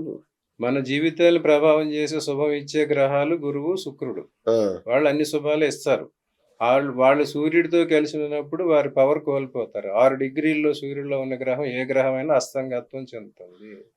దాన్ని మూఢం అంటారు. అలాగే గ్రహాలు ఈ గురువు, శుక్రుడు కూడా ఒకసారి మన భూమి కన్నా కింద లైన్లోకి వెళ్తారు. ఆ ప్రభావం ఇప్పుడు మన మీద ఉండదు.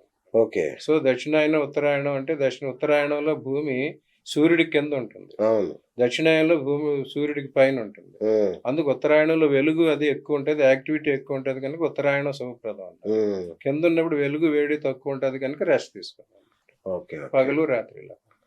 ఈ ఓకే. రకంగా దాని అట్లాగే శుభగ్రహాలు, పాపగ్రహాలు అంటారు కదా, ఏంటవి? శుభగ్రహాలు ఇదివరకు ఏంటంటే ఇదంటే ఓల్డ్ కాన్సెప్టే. ఆహా. మనకున్న 12 రాసుల్లోనూ 12 గ్రహాలు ఉంటాయి. హ్మ్. ఆ స్థానాలకి శుభత్వం పాపత్వం ఉంటుంది కానీ గ్రహాలకి పాపత్వం శుభత్వం లేదు. ఓకే. వాళ్ళంతా మన ప్రోగ్రామ్ ఇంప్లిమెంట్ చేసేయడానికి ఏర్పడిన officers, okay. Just like IAS and officer. Okay. వాళ్ళకి ఏ అసైన్ డ్యూటీ ఉంటే వాళ్ళది ఆ అసైన్ పని డ్యూటీ చేస్తారు. చేస్తా ఉంటారు. హ్మ్. అలా కొంతమంది ఈ సూర్యుడు కుజుడు అటువంటి వాళ్ళకి తీవ్రమైన పనులు ఇచ్చారు, ఆ. మిగతా వాళ్ళకి సాఫ్ట్ వర్క్స్ ఇచ్చారు. So okay. వాళ్ళు అక్కడ ఉన్నప్పుడు ఆ శుభాలు చేస్తారు. కానీ వీళ్ళు ఏం చేశారంటే ఓల్డ్ సిస్టమ్ ప్రకారం హ్మ్. 3, 6, 8, 12 స్థానాలు దుస్థానాలు అని చెప్పి అక్కడ హ్మ్. ఉన్న గ్రహాలు చెడు చేస్తాయని చెప్పి ఒక హ్మ్. సిస్టమ్ పెట్టారు అనమాట. ఓకే. 3, 6, 8, 12 అనే 3 అంటే మన చిన్నప్పుడు, 6 అంటే మన శత్రు రోగ రుణస్థానం, హ్మ్. 8 అంటే మన ఆరోగ్యం అస్తావత, ఓకే. 12 మన అవసానం అనమాట, వ్యయ స్థానం. సో ఈ 4 చోట్ల ఉన్నాయి కష్టాలు, మనం చేసిన పాపం అక్కడ డిపాజిట్ అవుతుంది. ఓకే. అందుకు ఆ పాపాన్ని పరిహారం చేసుకోవటానికి అక్కడ శుభగ్రహాలు ఉండాలి. హ్మ్. లేదా అక్కడ ఉన్న గ్రహం చెడు చేస్తుంది కనుక చెడు అన్నారు.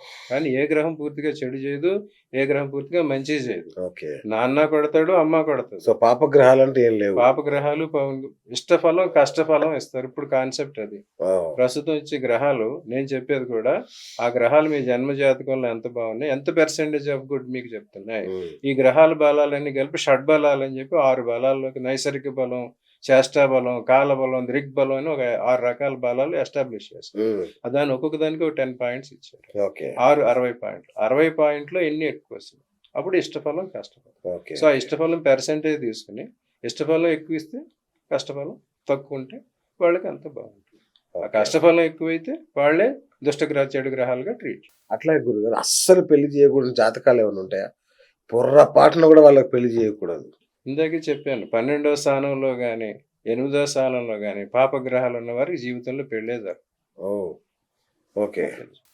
రైట్. పరిహారాలు ఏం చెప్పరా మీరు? పరిహారం అసలు ఇప్పుడు సిస్టమే మార్చాలని చెప్తున్నాను నేను. ఆ. ఇదంతా ఇవి మ్యారేజ్ సిస్టమ్ అంతా ఎలాగ సోషియో ఎకనామిక్ రిలీజియస్గా ఎలా వచ్చిందో చెప్పుకుంటూ వచ్చాం. అవును. ఈ పెళ్లి సిస్టమ్ చేసేదే ముహూర్తాలు గ్రూమ్ ఓరియంటెడ్, వరుడికి అనుకూలంగా అవును, చేశారు. మార్చాలి. ఆ. సో ఇది వరకు వరుడికి అనుకూలమైన వరుడి లగ్నం చూసి వరుడి నక్షత్రం చూసి ఈ హ్మ్. మ్యారేజ్ ముహూర్తాలు ఫిక్స్ చేసేవారు. హ్మ్. ఈ పెళ్లి విషయంలో ఇప్పుడు చేయాల్సింది ఏంటంటే ముందు వాళ్ళ జన్మ జాతకం చూసుకో, హ్మ్. వాళ్ళ సప్తమ స్థానం ఏంటి, సప్తమాధిపతి ఏంటి, వారికి హ్మ్. ఏ రకమైన యోగ్యత ఉందా. కొంతమంది ఉంటారు, నా దగ్గరికి వస్తారు కొంతమంది, అతనికి డైరెక్ట్గా మ్యారేజ్ అయ్యే యోగం ఉండదు, హ్మ్. విడోవర్ని కానీ డైవర్స్ని కానీ అచ్చా. చేసుకునే యోగం ఉంటుంది. మరి ఓహో. చెప్పగలరా అందరూ? అలాగే ఒక లేడీకి కూడా ఉంటుంది, ఆమె డైరెక్ట్గా యోగం అయ్యలేదు. ఆ. ఆమె సప్తమాధిపతి శని అయ్యి ఉండి ఎక్కడో ఉన్నాడంటే ఆమె వయసు చాలా డిఫరెన్స్ ఉండే భర్త దొరుకుతాడు, ఓకే. ముసలి భర్త దొరుకుతాడు. ఆ. రాహు ఉన్నాడంటే వర్ణ సంకరం, ఇట్లా విడోవర్ దొరుకుతారు. ఆ. కేతు ఉన్నారంటే అంతవరకు ఏమి చేయని వాళ్ళు, వైరాగ్యం పొందిన వాళ్ళు చేసుకుంటారు. హ్మ్. ఈ రకంగా వాళ్ళ సప్తమాధిపతి ఎవరు, సప్తమంలో ఏ గ్రహాలు ఉన్నాయి చూసి వాళ్ళ జన్మ జాతకాన్ని చూడాలి. ఓకే. ఇప్పుడు ఏం చేశారు, ఇంతవరకు వరుడి జాతకం ఒకటే చూసి దాని ప్రకారం చేయటంతో ఈ డిఫరెన్స్ ఇప్పుడు స్త్రీలు పవర్ఫుల్ అయ్యేసరికి హ్మ్. వీళ్ళ పవర్ ఎక్కువ చూపిస్తున్నారు. So okay. ఇద్దరికి అదే సిస్టంలో పెళ్లి చేస్తుంటే అది ఫెయిల్ అయిపోతుంది. హ్మ్. సో ఇప్పుడు నేను సజెస్ట్ చేసేది ఏంటంటే జన్మజాతకం చూడాలి, ఇద్దరి జన్మజాతకాలు చూడాలి, హ్మ్. వాళ్ళకి ఎన్ని గ్రహాలు అనుకూలంగా ఉన్నాయో చూడాలి. ఓకే. దానికి చెప్పారు ఇప్పుడు ప్రజెంట్ మ్యారేజ్ జరగాలంటే సఖ్యం, సౌఖ్యం, సహచర్యం, సంతానం, సహధర్మం, ఈ 5 ఎవరికైనా జీవితాంతం కావాలి. ఆ. సఖ్యం అంటే ప్రేమ, ఒకరికొకరు ఫ్రెండ్షిప్, ప్రేమ పుట్టాలి, దానికి కారకుడు చంద్రుడు. నెక్స్ట్ సౌఖ్యం, సెక్సువల్ ప్లెజర్స్, బాడీ ప్లెజర్స్, హ్మ్. అది అనుభవించాలంటే శుక్రుడు అనుకూలంగా ఉండాలి. హ్మ్. తర్వాత సహచర్యం, వీళ్ళిద్దరూ కలిసి బతకాలంటే పెళ్లి చేసుకోవడం అగ్రిమెంట్, దానికి బుధుడు అనుకూలంగా ఉండాలి. హ్మ్. తర్వాత వీరిద్దరికి సంతానం కలగాలంటే గురువు అనుకూలంగా ఉండాలి. హ్మ్. తర్వాత వీళ్ళు ఏ గొడవలు వచ్చి విడిపోకుండా వియోగమో విషాదం, ఒకళ్ళు ముందు చనిపోవటమో లేకపోతే విడాకులు తీసుకుని వెళ్ళిపోవటమో, లేదా ఒక ఉద్యోగం కోసం ఒకళ్ళు ఢిల్లీలోనూ ఒకళ్ళు బాంబేలోనూ ఉండటమో, ఇలాంటివి చేసేవాడు శని. లేదా ఒకళ్ళు ముందు వెళ్ళిపోవటమో, ఇవన్నీ చేసేవాడు శని. ఉమ్, 5 గ్రహాల ప్రభావం ఇద్దరి జాతకాల్లో ఏముంది ఓకే. అది చూడాలి. ఇంతవరకు ఒక పురుషుడి జాతకం, వరుడి జాతకం చూసి పెళ్లిళ్ళు ఫిక్స్ చేస్తున్నారు. అవును. అందువల్ల ఈ ప్రాబ్లమ్స్ అన్ని వచ్చినాయి. రైట్. నవేడేస్ ఇద్దరికి ఉన్నారుగా, ఇద్దరు వరువు వధువు ఇద్దరి జాతకాలు పరిశీలించాలి. ఉమ్, ఈ ఇద్దరి జాతకాలు ఈ 5 గ్రహాలు ఎలా ఉన్నాయో చూసుకోవాలి. ఉమ్, చూసి వాళ్ళిద్దరికి కంపాటబిలిటీ ఒక 60% 70% ఉన్నప్పుడు చూడండి. ఇంకో విషయం ఉంది ఇక్కడ. వీళ్ళిద్దరి జాతకాలు చూడటమే ఒకటే కాదు, ఆ ముహూర్తం కూడా దీని మీద ప్రభావం చూపిస్తుంది. పెళ్లి అవును. ముహూర్తం అచ్చా. ఎక్కువ ముహూర్త బలం అంటారు. ముహూర్తం పెట్టేస్తే అవును, చాలు. అవును. అబ్బో దివ్యమైన ముహూర్తం పెట్టేసాం, అవును, బలవంతర ముహూర్తం పెట్టేసాం అంటారు. ఏ ముహూర్తం కూడా దోషరహిత ముహూర్తం కాదు. ఉహు. ప్రతి పంచాంగం చూడండి, ఈ సంవత్సరం దోషరహ ముహూర్తములు లేవు, ఉన్న వరకు అయ్యో. ఇచ్చాము అని ఆ. షరమామూలే రాస్తారు. ఆ, అది అది చదువమ్మా. ఇంకోటి ఏం జరిగింది, ఏదో ఎన్ఆర్ఐ సంబంధం వచ్చింది, లేకపోతే వాళ్ళకి ఎక్కువ డబ్బు ఉంది, లేదా అది ఉంది, ఎలాగైనా దీన్ని పోగొట్టుకోకూడదని ఎగ్జాక్ట్లీ. వీళ్ళ మీద ప్రెషర్ పెట్టి మార్పేస్తారు. పెట్రోల్ లగ్గాలు. అదే మరి ఇది socio economic religious system very failed. అదనమాట. దాని ప్రకారం ఇవన్నీ జరిగింది. So Okay. ఇప్పుడు ఏం చేయాలి, ఆ ముహూర్తం సమయానికి మీరు ఇంకో క్వశ్చన్ మర్చిపోయారు. పెళ్లిళ్ళు పేటల దాకా వచ్చిన పెళ్లిళ్ళు ఎందుకు ఫెయిల్ ఎస్ అవుతాయి? Yes yes. ప్రతికూలం అయితే ఎవరో ఒకరు చాపండి అంటారు. తండ్రి ఆ. వైపు నుంచి వచ్చి ఆ. ఆ పెళ్లిని భగ్నం చేస్తారు. ఉమ్, లేదా గవర్నమెంట్ రిలేటెడ్ ప్రాబ్లమ్స్ అవును. వచ్చి ఆ పెళ్లి పోలీసులు fail. వచ్చి ఎవరో ఒకరు అది వచ్చి ఆపేస్తారు. అవును. చంద్రుడు అనుకూలం అయితే జరుగుద్ది, చంద్రుడు ప్రతికూలం అయితే తల్లి వైపు నుంచి బాధలు వస్తాయి, ఇబ్బందులు వచ్చాయి. తల్లికి నచ్చిన పెళ్లి సేద చేస్తుంటే ఆ, వాళ్ళు ఆపేస్తారు. అలాగే చంద్రుడు అనుకూలం లేకపోతే ఆ పెళ్లిలో వాటర్ కంటామినేషన్ అవుతుంది, ఫుడ్ పాయిజన్ అవుతుంది, ఆ ప్రాబ్లమ్స్ వచ్చి ఆగిపోతాయి. కుజుడు అనుకూలంగా లేకపోతే వీళ్ళిద్దరికి గొడవలు వియ్యాల వరకు కయ్యాలన్నట్టు, ఉహు. ఇద్దరు ఏదో గొడవ వచ్చి పెళ్ళి అయిపోతుంది, అంతవరకు Okay. వచ్చింది కూడా పెళ్ళి అయిపోతుంది. వా. బుధుడు అనుకూలం లేకపోతే మేనమామ తరపు వాళ్ళు ఎవరు ఈ అమ్మాయిని చేసుకుందామని అబ్బాయి ఆశ ఉన్న వాళ్ళు మనకి ఇచ్చి చేయట్లేదు, వేరే వాడికి ఇచ్చి చేసేస్తున్నారని వాళ్ళు దొంగచాటుకి వీళ్ళ మీద అపవాదులేటు, అవును. చాడీలు చెప్పి లిటిల్ ఆ అమ్మాయి రాయన. మంచిది కాదు, ఈవిడికి ఆస్తి లేదు, ఇలాంటివి చేసి చెడగొడతారు. అవును. ఇంక గురువు అనుకూలం కాకపోతే ఛాందసులైన వాళ్ళు నిత్యం స్నానం చేయాలి, పూజలు చేయాలి, అవి చేయాలి, ఇది చేయాలి, నువ్వు నా మాట వినాలి, నేను చెప్పినట్టే చేయాలి, అలా ఛాందస్మైనది వస్తుంది అన్నమాట. శుక్రుడు అనుకూలం లేకపోతే ఆ పెళ్లి సమయానికి పెళ్లి కూతురు చెంపు, అవునా. పెళ్లి కొడుకు చెంపు, ఆ, అలంకారంగా లోన పంపించారు, అమ్మాయి అటు నుంచి అటు వెళ్ళిపోయింది. చీర కట్టుకోవడం కింద దూకాడు. ఇంక శని అనుకూలం లేడనుకోండి, కథం. వాళ్ళ వంశంలో ముసలి ముద్దగా ఉంటారు, ఆ టైం గుటుక్కుమంటారు, పెళ్ళి. ఓ దేవుడా. ఆ, ఇంకా రాహువు కేతు అనుకూలం లేరు, ఆ. పెళ్లికి వెళ్ళి వచ్చేప్పుడు యాక్సిడెంట్లు అవుతాయి. వా. చాలా మంది పెళ్లి చేసుకుని వస్తుంటే చచ్చిపోయారు, అవును అవును. గుడికి పెళ్లి చేసుకుని పెళ్లి గుడికి పత్రికలు పంచుతుంటే కూడా చచ్చిపోతుంటారు చాలా మంది. ఇదివరకు పెళ్లి సిస్టమ్ ఎట్లాగంటే పెళ్లి జరిగే 40 రోజుల నుంచి వాళ్ళ దేశంలో కూర్చోబెడతారు, ఓకే. వాళ్ళు పుణ్యాహవచనం చేస్తారు, కంకణం కడతారు. ఆ 40 రోజుల్లో అమ్మాయి గాని అబ్బాయి గాని పక్కకి బయటికి వెళ్ళకూడదు, ఆ, వెళ్ళేప్పుడు కూడా ఇంకొకటి ఉండాలి. అందుకే తోట పెళ్లి కొడుకు తోడి పెళ్లి కూతురు అని సిస్టమ్, అచ్చా, అచ్చా, అచ్చా, ఓకే. వాళ్ళకి ఎస్కార్ట్ అన్నమాట. ఆ ఎస్కార్ట్ అంతా భరించలేక చిన్నపిల్లల్ని పెట్టేవారు. ఆ, ఇప్పుడు అసలు తోడి పెళ్లి కూడా సిస్టమ్ ఎక్కడైనా ఉందా? లేదు. ఇదన్నీ చెప్పారు, ఏ నిమిషాన్ని బయటికి వెళ్ళాలి, ఏ నిమిషాన్ని పసుపు కట్టాలి, ఏ నిమిషాన్ని మా తోరణం కట్టాలి, పందిరేయాలి, ఇవన్నీ సిస్టమ్ ఉన్నాయి. అవన్నీ ఎక్కడ ఫాలో అవుతున్నారు? షామియానే వేసేస్తారు. అవును. ఆ షామియానా ముందు రోజు ఏదో ఫనరల్ కార్యక్రమానికి వెళ్ళొచ్చు, పోయి ఉంటే అది ఈ రోజు వచ్చి ఇక్కడ పెట్టచ్చు. అవును. దాన్ని చేశారా? దానికి ఇంకేం ఉండదు ఇంకా. ఇవన్నీ ఉన్నాయి, ఇవన్నీ ముహూర్త దోషాల్లోకి వస్తాయి. సో ఇప్పుడు నేను సజెస్ట్ చేసేది ఏంటంటే, వరుడి జాతకం వధువు జాతకం కూడా ఈక్వల్గా చూడాలి, ఇద్దరికి కంపేటబుల్ Correct. ముహూర్తం పెట్టాలి. పైగా ఈ ముహూర్తంలో దోషాలు ఏమన్నా ఉన్నా, ఇద్దరి వరుడు వధువు ముహూర్తంలో జన్మ జాతకం ప్రకారం ఉన్న దోషాలు ఎఫెక్ట్ చేసే గ్రహాలు ఏవైతే ఉన్నాయో ఆ గ్రహాలు పెట్టే ముహూర్తంలో లేకుండా చూడాలి. Okay okay. అలాగే ఆ ముహూర్తానికి పెట్టేది బ్యాడ్ చేసే గ్రహాలు ఉన్నాయి, ఈ సిస్టమ్ కూడా చూడాలి. ఓకే ఈ 3 చూసిన తర్వాత దానికి ఫిక్స్ చేయాలి. ఓకే. ఇది చాలా లాంగ్ ప్రాసెస్ పెడుతుంది. ఇది కూడా 100% ఫూల్ ప్రూఫ్ కాదు, ఇందులో కూడా సమ్ 80% వరకు మనం రాగలం. ఓకే. సో మిగతా 20% ఎట్లాగా ఉంటుంది.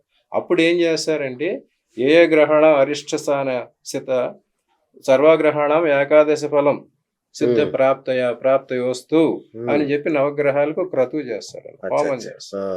అప్పుడు అన్ని గ్రహాలని పిలిచి, అయ్యా మేము ఇలా పెళ్లి చేస్తున్నాము, మీరు ఎక్కడైతే ఉన్నారో మీరంతా వచ్చి 11వ స్థానం లాభస్థానంలో కూర్చి వీళ్ళకి చెయ్యండి ఓకే అని చెప్పి వాళ్ళకి టెంపరీ అసైన్మెంట్ ఇస్తారు అన్నమాట.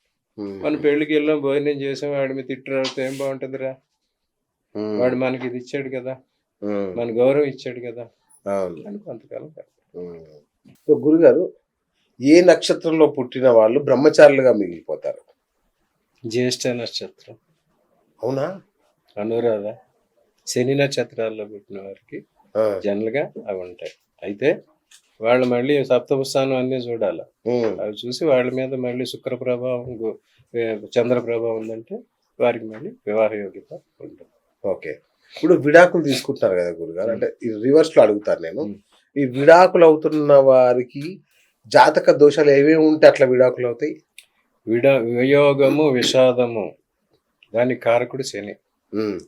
ఇద్దరికి పెళ్లి జరిగినప్పుడు వాళ్ళిద్దరికి వియోగం రావాలి. వియోగం అంటే వాళ్ళు ఉద్యోగాలు చేస్తే వేరు వేరు ప్లేసుల్లో ఉండొచ్చు, లేకపోతే వాళ్ళ కుటుంబానికి ఏదో గొడవలు వచ్చి తీసుకుపోవచ్చు. అవి ఇంకా పెరిగి విడాకులకు దారి తీయవచ్చు. దీనికి కారకులు మొత్తం అన్ని అందరూ సూర్యుడు, గురువు, శని ముగ్గురు కూడా కారకులు అవుతారు. అష్టమంలో గ్రహం ఉండి అష్టమ గ్రహం చెడు గ్రహం వాళ్ళకి చెడు చేస్తూ ఉంటే వారికి విడాకులు అవుతాయి. వియోగము, విషాదము, విడాకులు. ఓకే. అలాగే ఒకరికి కొందరికి ఈ ముందుగా చనిపోతూ ఉంటారు, భార్య గాని భర్త గాని. అవును. మన రేఖ సినిమా హీరోయిన్ తీసుకోండి, అవును, ఆమెకి ఇంచుమించు ముగ్గురు భర్తలు. రేఖకి పెళ్లి కాలేదు కదా? వినోద్ మెహ్రా పెళ్లి చేసుకుంది, చనిపోయాడు. వినోద్ మెహ్రాని పెళ్లి చేసుకుంది, చనిపోయాడు. ఇంకో ముఖేష్ ఇండస్ట్రియలిస్ట్, అతన్ని పెళ్లి చేసుకుని సూసైడ్ చేసుకున్నాడు. ఇంకొక అతను చిన్నప్పుడు. టిపికల్. మీరు చెప్పేది అమితాబ్ రేఖ గురించే కదా? అవును, ఈ చెక్ ఇట్.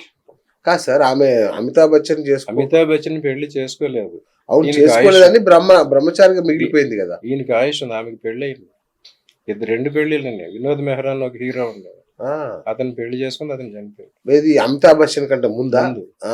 ఇష్యూ కంటే ముందు. అవును, అమితాబ్ బచ్చన్ కంటే తర్వాత ముఖేష్ అని ఇండస్ట్రియలిస్ట్ చేసుకుంది. With in 1 week or 1 month he has committed suicide. Official గా he has committed suicide. మీరు రికార్డ్ చూసుకోండి. Okay okay okay. నేను ఇంకా రేఖ అసలు ఆయన కోసం బ్రహ్మచారిగా మిగిలిపోయింది అనుకుంటున్నాను. అమితాబ్ బచ్చన్ అదృష్టం బాగుంది, ఆయుష్ ఉంది.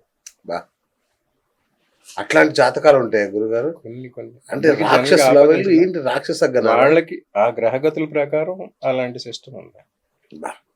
కొంతమందికి ఉంటుంది. మగవాళ్ళకే కదా బహుభార్యత్వం. అవును, బహుళ వివాహాలు, multiple marriages and multiple wives. ఒకే సమయంలో 2-3 భార్యలు ఉండటం, అది బహుభార్యత్వంలోకి వస్తుంది. ఒకదాని తర్వాత ఇంకోటి పెళ్లి చేసుకోవటం బహుళ వివాహాలు అన్నమాట. ఒకటి ఫెయిల్ అవుద్ది, ఇంకోటి చేసుకుంటారు. లేదా ఒకరు చనిపోతారు, ఇంకొకటి చేసుకుంటారు. లేదా కన్వీనియంట్ అరేంజ్మెంట్, ఈమెకి పిల్లలు పుట్టలేరు, ఈమె ఒప్పుకుని ఇంకొక అమ్మాయిని పెళ్లి చేసుకుంటారు. కొంతమంది సినిమా హీరోలు ఒక భార్య ఉండగా మళ్ళీ ఇంకో హీరోయిన్ పెళ్లి చేసుకున్న వాళ్ళు లేరా? That is mutual agreement.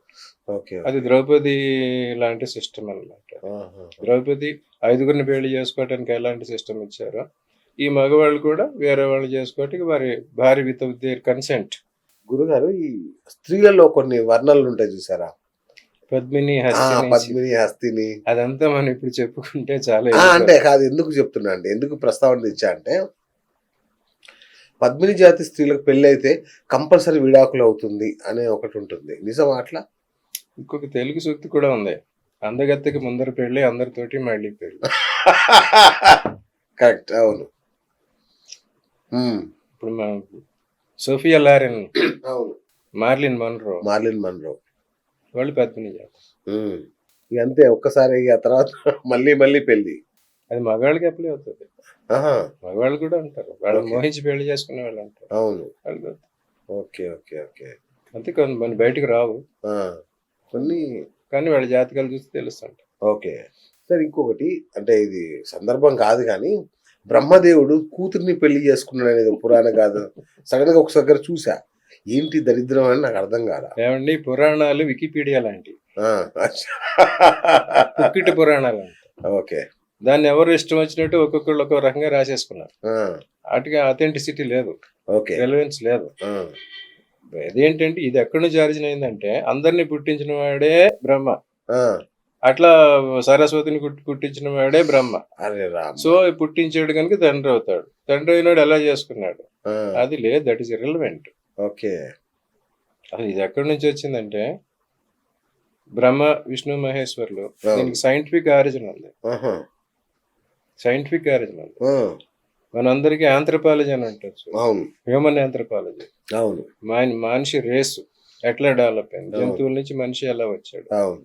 అప్పుడు ముందు ప్రోటోటైప్ రేసు మూడు రకాల రేసులు ఉన్నాయి. ఇప్పటికీ అదే చెప్తారు, ఆ, కాక్సాయిడ్, మంగలాయిడ్ అండ్ నేగ్రాయిడ్ ఆ, రేసెస్. కాక్సాయిడ్ అంటే వెస్ట్రన్ కంట్రీస్ లో, ఓకే. అమెరికా ఏరియాలో కాక్సానియన్ రీజియన్ అని కొన్ని పర్వతాలు ఉన్నాయి. ఆ కాక్సానియా రీజియన్ లో ముందు వైరైజ్ అయిన మనిషి కాక్సాయిడ్. ఆ కాక్సాయిడ్ మేల్ వైట్ పీపుల్ అన్నమాట, ఉమ్, ప్యూర్ వైట్. ఉమ్, ఆడు శివుడు, కర్పూర వర్ణం ఉమ్, శివుడు అన్నమాట. కాక్సాయిన్ ఫిమేల్ వచ్చి సరస్వతి, ఉమ్, శుద్ధధవళం, ఓకే. స్ఫటికమాల, స్ఫటిక ఓకే. సంక్రాస్, ప్యూర్ వైట్. ఉమ్, వాళ్ళు అక్కడ వాళ్ళిద్దరు కాక్సైడ్ మేల్ వచ్చి శివుడు, కాక్సైడ్ ఫీమేల్ వచ్చి సరస్వతి. ఓకే. ఇంకా నేగ్రాయిడ్ మేల్ వచ్చి విష్ణువు, ఉమ్, నేగ్రాయిడ్ ఫీమేల్ వచ్చి పార్వతి. ఉమ్, ఇంకా మంగళాయిడ్ మేల్ వచ్చి బ్రహ్మ, ఉమ్, మంగళాయిడ్ ఫీమేల్ వచ్చి లక్ష్మి. ఉమ్, ఓకే. వీళ్ళే బ్రహ్మ విష్ణు మహేశ్వరుడు, త్రిమూర్తులు. ఓకే. ఆ త్రిమూర్తులను వచ్చినాడు ఆవిడ. ఉమ్, అప్పుడు ఇంటర్ రిలేటెడ్ అయింది కదా. మంగళాయుడు లక్ష్మి విష్ణువు చేసుకున్నాడు, నేగ్రాయుడు పార్వతిని శివుడు చేసుకున్నాడు, కాక్సాయుడు సరస్వతిని బ్రహ్మకి ఇచ్చాడు. ఉమ్, అప్పుడు బ్రహ్మ కూతురిని చేసుకున్నాడు అన్నది ఎక్కడి నుంచి వచ్చింది? అచ్చా, అచ్చా, అచ్చా, అచ్చా. పుక్కటి పురాణాలు దానికి అర్థం లేదు ఇంకా. వికీపీడియా. Okay, okay, okay. ఇదేంటంటే కొంతమంది దీన్ని అడ్వాంటేజ్ గా తీసుకుని వేరే రకంగా చిత్రించడానికి ఉమ్, వస్తుంటది. ఎవరెవరో ఉసిపోనాడు ఏదో క్రిటిసైజ్ చేయడానికి, హిందూయిజం క్రిటిసైజ్ చేయడానికి. Okay, okay. నిజం తెలుసు ఆ సబ్జెక్ట్ అంటే తెలుసుకోండి. కొంతమంది ఉమ్. తెలియకుండా జ్యోతిష్యం అది జ్యోతిషం చదువు అది అది బా, తెలుసుకో. భలే చెప్పారు గురుగారు. ఆ, మీ జర్నలిజం నాకు తెలియదండి. అవును. How can you rate BS is not a good journalist, um, BS is not good, how can I rate? Um, మీ జర్నలిజం నేను తెలుసుకోవాలి. మీరు ఎంత చదువుకున్నారు, ఏం చేశారైతే అప్పుడు మీకు ఉమ్, అలాగే తెలుసుకోండి, చదవండి, అప్పుడు తెలుస్తుంది. ఉమ్. తెలియకుండా ఎట్లా చేస్తే ఎట్లా. రైట్. అలా గురుగారు, ఇప్పుడు జన్మ నక్షత్రం ప్రకారం లేదా జన్మ జాతకం ప్రకారం మేనరికం అవుద్దా లేదా తెలుసుకోవచ్చా? చెప్పుకున్నా కదా, ఆహా. జన్మజాతకం ప్రకారం సప్తమ స్థానం బుధస్థానం అయి ఉండి, సప్తమంలో బుధుడు ఉండి, బుధులైతే బుధ నక్షత్రాలు ఉంటే వారికి మేనర్. ఓకే. మేనరికాలు మంచివేనా? మేనరికాలు ఇది వరకు డిఎన్ఏ ప్రకారం దీని ప్రకారం మంచిది కాదు. ఉమ్, కానీ వాళ్ళకు కూడా వాళ్ళ ఫాదర్ మదర్ చూడాలి మేడం. ఉమ్, వాళ్ళ వాళ్ళకి ఎవరి డిఎన్ఏ వచ్చింది, ఎవరి లాస్ట్ నాడీ కోట, ఎవరి నాడు వచ్చింది. ఓ, సో అప్పుడు హెల్త్ మీద చూపిస్తుంది ఎక్కువ. Okay, okay. మేనమామ ఉన్నాడు, మేనమామ భార్య ఉమ్, వచ్చి చాలా మంది మనుషులకు వచ్చే పోలికలు 3: ఉమ్, తండ్రి పోలిక, తల్లి పోలిక, మేనమామ పోలిక వస్తాయి అన్నమాట. అవును. అంటే మేనమామ డిఎన్ఏ వచ్చింది అనమాట. ఆహా. సో మేనమామ డిఎన్ఏ వచ్చినట్టుకి మళ్ళీ మేనమామ కూతురిని ఇచ్చి చేస్తే సేమ్ డిఎన్ఏ అవుతుంది. అచ్చా, అచ్చా, అచ్చా. మేనత్త పోలిక వచ్చింది అనుకోండి, అప్పుడు వాళ్ళ డిఎన్ఏ చేయొచ్చు. మేరైతే అట్లా. దానికి ఇలాగ ఇవన్నీ ఇప్పుడు సైంటిఫిక్ గా మనం డిఎన్ఏ టెస్ట్ చేసుకుని బ్లడ్ టెస్ట్ చేసుకున్నాం. మరి పురాతన కాలంలో లేవు కదా, అందుకు నాడి అని చెప్పి వద్దురా బాబు కాంప్లికేషన్స్ వస్తాయని ఆపేసేస్తాం. ఉమ్, బా, బా. వయసులో మనకంటే పెద్ద అమ్మాయిని పెళ్లి చేసుకోవచ్చా? చెప్పాను, శనిగ్రహం ప్రభావం ఉంటే మనకన్నా పెద్ద వస్తుంది. వచ్చేస్తుంది. ఫ్రెంచ్ ప్రెసిడెంట్ అతని వైఫ్ అతనికన్నా 24 years elder. 24 years. Former French president. Sachin Tendulkar కూడా వాళ్ళ వయసులో. That is arrangement. Sports mens కొంచెం ఏజ్ మార్చుకుంటారు. ఆహా. అండర్ 19 అచ్చా. అది కానీ షీఈ్ నాట్. అంతేనా? అమ్మా, ఎంత పెద్ద సంచలనమైన విషయం చెప్పారు మీరు. అదే లేదు, అది ఉన్నది. వరహీనం అంటారు దాన్ని. వరహీనం. వరహీనం, ఉమ్, వరుడు. ఇప్పుడు కొంతమంది ఉంటారు వయసులో తక్కువైనా, శరీరంలో తక్కువైనా, ఉమ్, పొడుగు తక్కువైనా వాళ్ళని వరహీనం అంటారు. అచ్చా. మరి కొంతమంది భార్యలు భర్త కన్నా కొంచెం పొడుగు ఉంటారు, ఉమ్, 1 cm సంథింగ్, అవును, అట్లాగే బాగా సైజ్ ఎక్కువ ఉంటారు, అవును. అట్లా అన్నమాట. ఉమ్, అప్పుడు ఈ పెట్టినాయి అన్నమాట ఇవన్నీ. ఉహుహు. అప్పుడు ఏం జరిగింది, వయసు ఎక్కువ. ఇది వరకు అంటే ఆ కన్యాశుల్కం సినిమా కథ చూసుంటారు కదా, అవును. అప్పుడు ఆశలు ఉన్నాయని చెప్పి చిన్నపిల్లల్ని వాళ్ళకి ఇచ్చి పెళ్ళి. ఓకే. అట్లాగా వీళ్ళకి ఎవరికైతే సప్తమ స్థానంలో శని ఉండి, సప్తమాధిపతి శని ఉండి, లేదా సప్తమ నక్షత్రాలు అని ఉంటే వాళ్ళకి ఎల్డర్. ఇప్పుడు కూడా ఇంచుమించు 10 to 12 ఇయర్స్ వరకు డిఫరెన్స్ తో మ్యారేజ్ చేసుకుంటున్నారు. ఉమ్. అది మరి ఇది ఒక రకంగా దానిలోకి వెళ్తుంది, అచ్చా, ముసలి అచ్చా. భర్తలోకి వెళ్తుంది. అవునా? అవును మరి. ఉమ్. యాసర్ అరాఫత్ ఉన్నాడు, 66వ సంవత్సరంలో పెళ్లి పెళ్లి చేసుకున్నాడు. చేసుకున్నాడు. అవును. 30 ఇయర్స్ అమ్మాయి కనిపించాలి. బా. ఉమ్. What the difference? అట్లాగే కొంతమంది ఏం చేస్తారు, ఆ, ఒక ముందు పెద్ద అమ్మాయిని చేస్తారు, ఆ అమ్మాయి చనిపోతే వేరే కారణం వల్ల రెండో అమ్మాయిని చేస్తారు. ఉమ్. ఆమెకు ముసలి భర్తే కదా. ఉమ్. ఇవన్నీ శని ప్రభావం. ఓకే. అట్లాగే గురుగారు, కొందరు 50-60 ఏళ్ళు దాటాక పెళ్లి చేసుకుంటుంటారు. వాళ్ళకు కూడా జాతకాలు చూడాలా? వాళ్లే కాదు, ఇప్పుడు సన్యాసాలు తీసుకుంటారు కొంతమంది, అవును. పీఠాధిపతులు ఉంటారు, అవును, అవును, పరివ్రాజక అవును, అవును. ఆ పీఠాధిపత్యం ఇచ్చేప్పుడు ఉమ్. వాళ్ళ జాతకం చూస్తారు. వారు ఏ సమయంలోనైనా మళ్ళీ గృహస్థాశ్రమంలోకి వెళ్తారా, పెళ్లి చేసుకుంటుంటారా, ఆ. ఈ సెక్సువల్ ప్రెజర్స్ లోన్ అవుతారా అనేది చూసి అటువంటి లేని వాళ్ళని తీసుకొస్తారు. ఉమ్. ఎవరికైతే 4, 8, 12 స్థానాల్లో 4-5 గ్రహాలు ఉండి వాటి మీద కూడా వేరే గ్రహాల ప్రభావం ఉన్న వాళ్ళకి పెళ్లిళ్ళు కావు, సన్యాసి యోగం ఉంటుంది. ఓహో.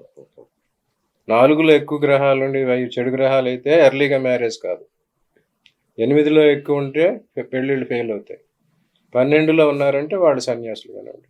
ఓకే. ఓకే. ఇంకొకటి గురుగారు, ఈ మధ్య అంటే చాలా సాంప్రదాయాల్లో చూశాను నేను.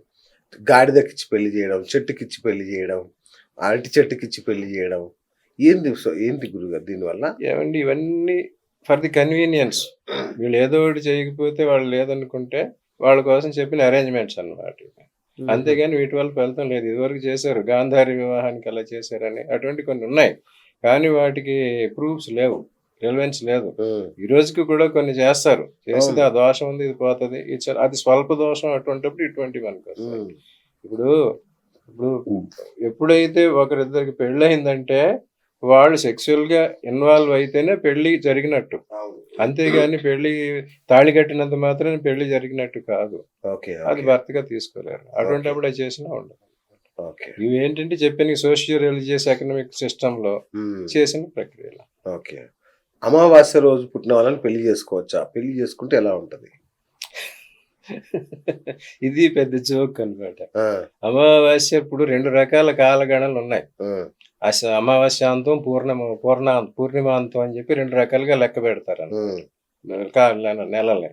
దర్శ పూర్ణమాసం అంటారు. దర్శ పూర్ణమాసం అంటే అమావాస్య అన్నమాట. ఇప్పుడు మరి తమిళనాడులో అమావాస్య రోజు అన్ని స్టార్ట్ చేస్తారు, అమావాస్య వాళ్ళకి మంచిది. ఎందుకు మరి? యాక్చువల్ గా అమావాస్య మంచిదే. అమావాస్య రోజు 0తో స్టార్ట్ అవుతుంది అన్నమాట. చంద్రుడు ఉండడు, అక్కడ నుంచి చంద్రుడు దినదిన ప్రవర్ధమానం చెందుతాడు. పౌర్ణమి నాడు 10తో స్టార్ట్ అవుతుంది, రోజు రోజుకి డిమినిషింగ్ వాల్యూ ఉంటుంది. 8, 9 నెంబర్లు ఉన్నాయి. 8, 9 నెంబర్ 8 అండ్ నెంబర్ 9. 8 ఏమో పౌర్ణమి లెక్క, పాడ్యమి టు పౌర్ణమి. వేరేస్ ఇక్కడ నుంచి వచ్చేసరికి 9 లెక్క. 9 పూర్ణ సంఖ్య, 8 ధన సంఖ్య, 9 జ్ఞాన సంఖ్య. దీన్ని మల్టిప్లై చేయండి, 8 into 8, 8 1s are 8, 8 2s are 16. మీరు 2 కలిపితే 1 + 6 7, 3 8s are 24, 2 + 4 4 8s are. అట్లా 8 into 8 మల్టిప్లై చేసుకుంటూ వస్తే అది డిమినిషింగ్ వాల్యూ వస్తుంది. అక్కడికి వచ్చేసరికి 9 దగ్గరికి రావాలి. 9 8s are 72, అప్పుడు పెరుగుతుంది. అట్లాగే 9 మల్టిప్లై చేయండి, 9 into 9, 9 1s are 9, 9 2s are 18, కలపండి, 1 + 8 9, 9 3s are 27, యాడ్ చేయండి, 2 + 7 9. అది జ్ఞాన సంఖ్య. జ్ఞానంతో వృద్ధి చెందుతుంది. 8 ధన సంఖ్య, ఆ జ్ఞానం కలిస్తే వృద్ధి చెందుతుంది. ఈ రకమైన ప్రక్రియలు ఇవన్నీ. సో అమావాస్యాంతం, పౌర్ణమాంతం అని చెప్పి చేశారు. అమావాస్య రోజు పుట్టిన ఏదో దొంగలు అవుతారని అదని ఇదని రకరకాల అటువంటి వచ్చినాయి. ఇవన్నీ సూర్య సిద్ధాంతం ప్రకారం అమావాస్య మంచిది. సూర్యమానం, చంద్రమానం ఉంటాయి. అదే సూర్య సిద్ధాంతం. మనం చంద్రమానం అవలంబిస్తాం కనుక మనం పూర్ణిమ తీసుకుంటాం. అలా ఆ రోజు పుట్టినంత మాత్రాన వాళ్ళ లైఫ్ అంతా దానివల్ల ఎఫెక్ట్ కాదు. వాళ్ళ జన్మజాతకులను గ్రహగతులు, లగ్నాలు ఏంటి, నక్షత్రాలు ఏంటి, వాటి బలాలు ఏంటి, వాటి మీద లైఫ్ ఉంటుంది.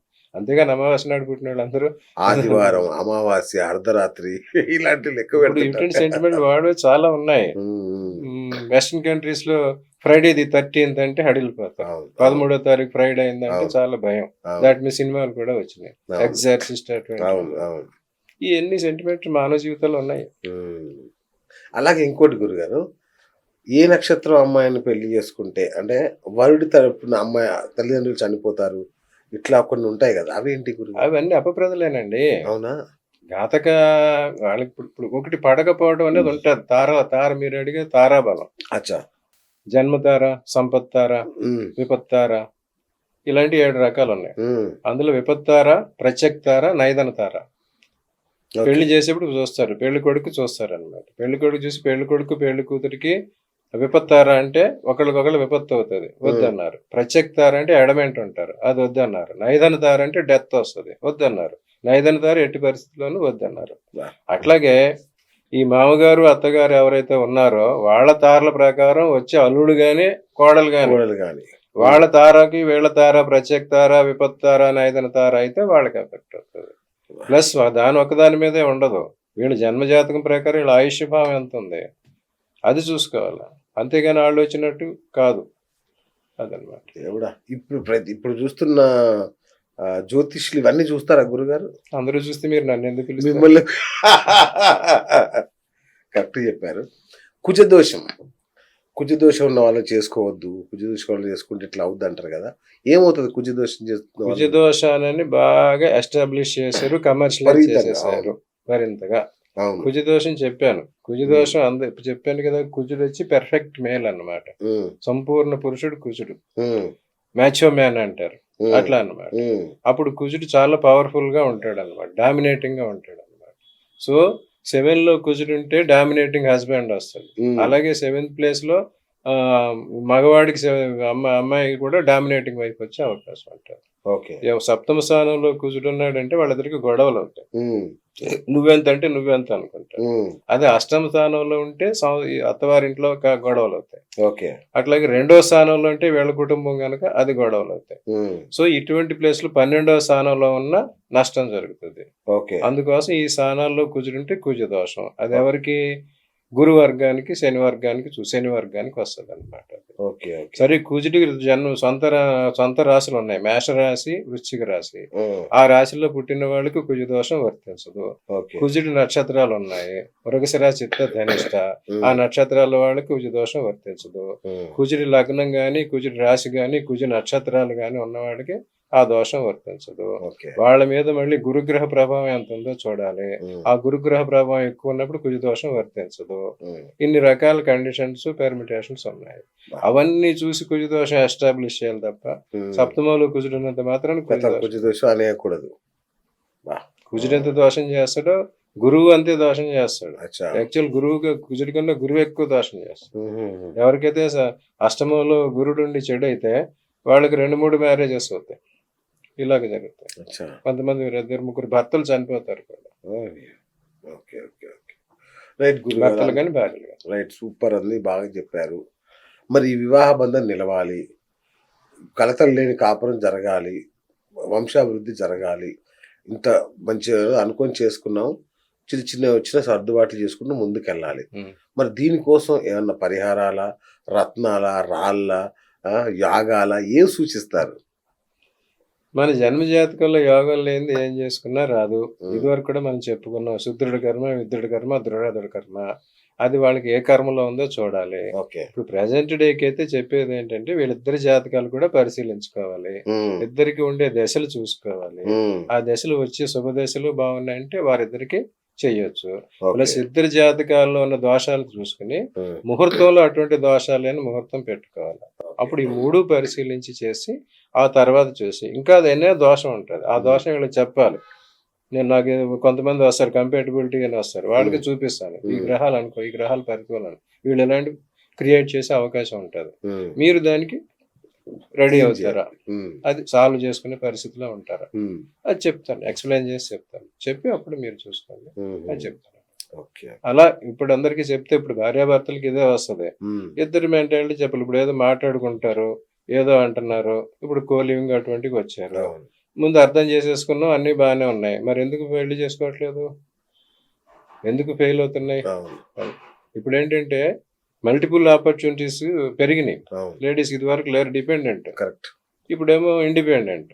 కానీ ఇదివరకు వాళ్ళు డిపెండెంట్, ఇప్పుడు వీళ్ళు ఇండిపెండెంట్ అనుకుంటున్నారు. కానీ ఎప్పుడు కూడా ఇద్దరు ఇంటర్ డిపెండెంట్. అంతేగా. ఒకరి మీద ఒకళ్ళు ఆధారపడి ఉండాల్సిందే. సూపర్. అంతేగా. బంగారు పెళ్ళానికన్నా గోడ చేరువు కావాలా. వాళ్ళు పూల తోటకి చుట్టూ కంచేస్తారు. అంతేగా. ఎందుకు? పువ్వు కనిపిస్తే ఎవడైనా పశువు తెంపుకోవాలనుకుంటాడు. తింటూ అవును. తెంపేసుకుంటది.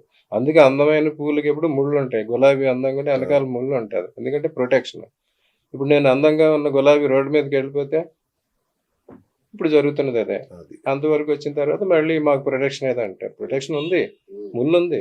ముళ్ళుతో వెళ్ళు నువ్వు ఇండిపెండెంట్గా వెళ్ళిపోయి నాకు పేడ జరిగిందంటే అంటే నా స్త్రీ స్వాతంత్రం అర్హతి అంటారా? అది తప్పు.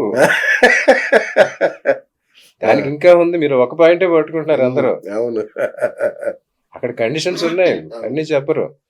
పితా రక్షంతి బాల్యాన భర్త రక్షంతి యవ్వనే రక్షంతి పుత్రాహ వార్ధక్యే నస్త్రీ స్వాతంత్రం అర్హసి. అది ఫుల్ లెంగ్త్. అవును. చిన్నప్పుడు తండ్రి రక్షించాలా, పెళ్ళయ్యాక భర్త రక్షించాలా, ముసలితనంలో కొడుకు రక్షించాలా. అది స్వాతంత్రం అర్హసి కాదు, అది రక్షణ అర్హసి. అచ్చా. సస్త్రీ కానీ రక్షణ మను అలాగే చెప్పాడుగా. ఇప్పుడు మారిపోయింది. ఆ, స్త్రీ రక్షణ అర్హసి, అవును. స్త్రీ స్వాతంత్రం అర్హసి కాదు, స్త్రీ రక్షణ అర్హసి.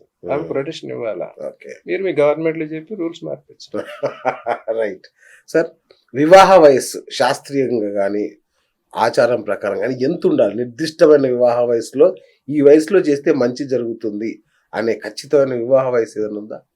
ఇదివరకు వివాహాలన్నీ బాల్యంలోనే జరిగాయి. అవును. ఎందుకంటే ఇలాంటి ప్రకోపాలు అవి రాకుండా ఉంటారు. అవును. ఇదివరకు సిస్టమ్ ఏంటంటే మన ఇండియన్ హిందూ వేదిక్ సిస్టమ్ ఎట్లాంటిదంటే 7 సంవత్సరాల వరకు ఒక బిడ్డని పుట్టిన వాళ్ళని లెక్కలోకి వేసుకునేవారు కాదు. 7 సంవత్సరాలకు బాలారిష్టాలు ఉంటాయి. అవును. వాళ్ళు ఎప్పుడైనా వెళ్ళిపోవచ్చు. ఇప్పుడు అవును. సైన్స్ అంత డెవలప్మెంట్ లేదు, కాబట్టి మెడికల్ no కేర్ problem. లేదు, అవును. ఇబ్బంది పడతారో తెలియదు. అందుకోసం అందరూ ఎంతమంది సంతానాన్ని గడియవచ్చు. ఉమ్. చవకో అవకో 4 గుడ్డలు, అవకో తవకో 4 బిడ్డలు అని ఒక సూత్రం. అచ్చా. ఓకే. 4 బిడ్డలు ఉన్నారు, అందులో ఒకడు గట్టోడు ఉంటాడు, మిగతా వాళ్ళని వాడు రక్షించుకుంటారు. అప్పుడు 7 సంవత్సరాల వరకు కన్సిడర్ చేసేవారు. 7 సంవత్సరాలు అతని ఎడ్యుకేషన్ కోసం గురుకులానికి పంపించేవారు. ఒక ఋషి దగ్గరికి ముందు దగ్గరికి పంపిస్తే ఇతని టాలెంట్ని గమనించి, ఇతని బ్రెయిన్ కెపాసిటీ గమనించి ఇతనికి ఏ విద్య వస్తుంది అనేది నేర్పేవాడు. నేర్పిన తర్వాత వాడికి ఇంకా 14 సంవత్సరాల వరకు, 14 సంవత్సరాలప్పుడు ఇతనికి ఇంకా హయ్యర్ ఎడ్యుకేషన్ ఉంటుందంటే నువ్వు కాశీ వెళ్ళి పలానా పండితుడి దగ్గర పలానా నేర్చుకో అని చెప్పాడు. లేదా నువ్వు వెళ్ళిపోయి మీ ఇంట్లో ఏ పైనా చేసుకో, గృహస్థాశ్రమం స్వీకరించు అని చెప్పారు. అప్పుడు కొంతమందికి ఉపనయనం చేసి 7వ సంవత్సరం చేసేవారు వాళ్ళు వచ్చారు.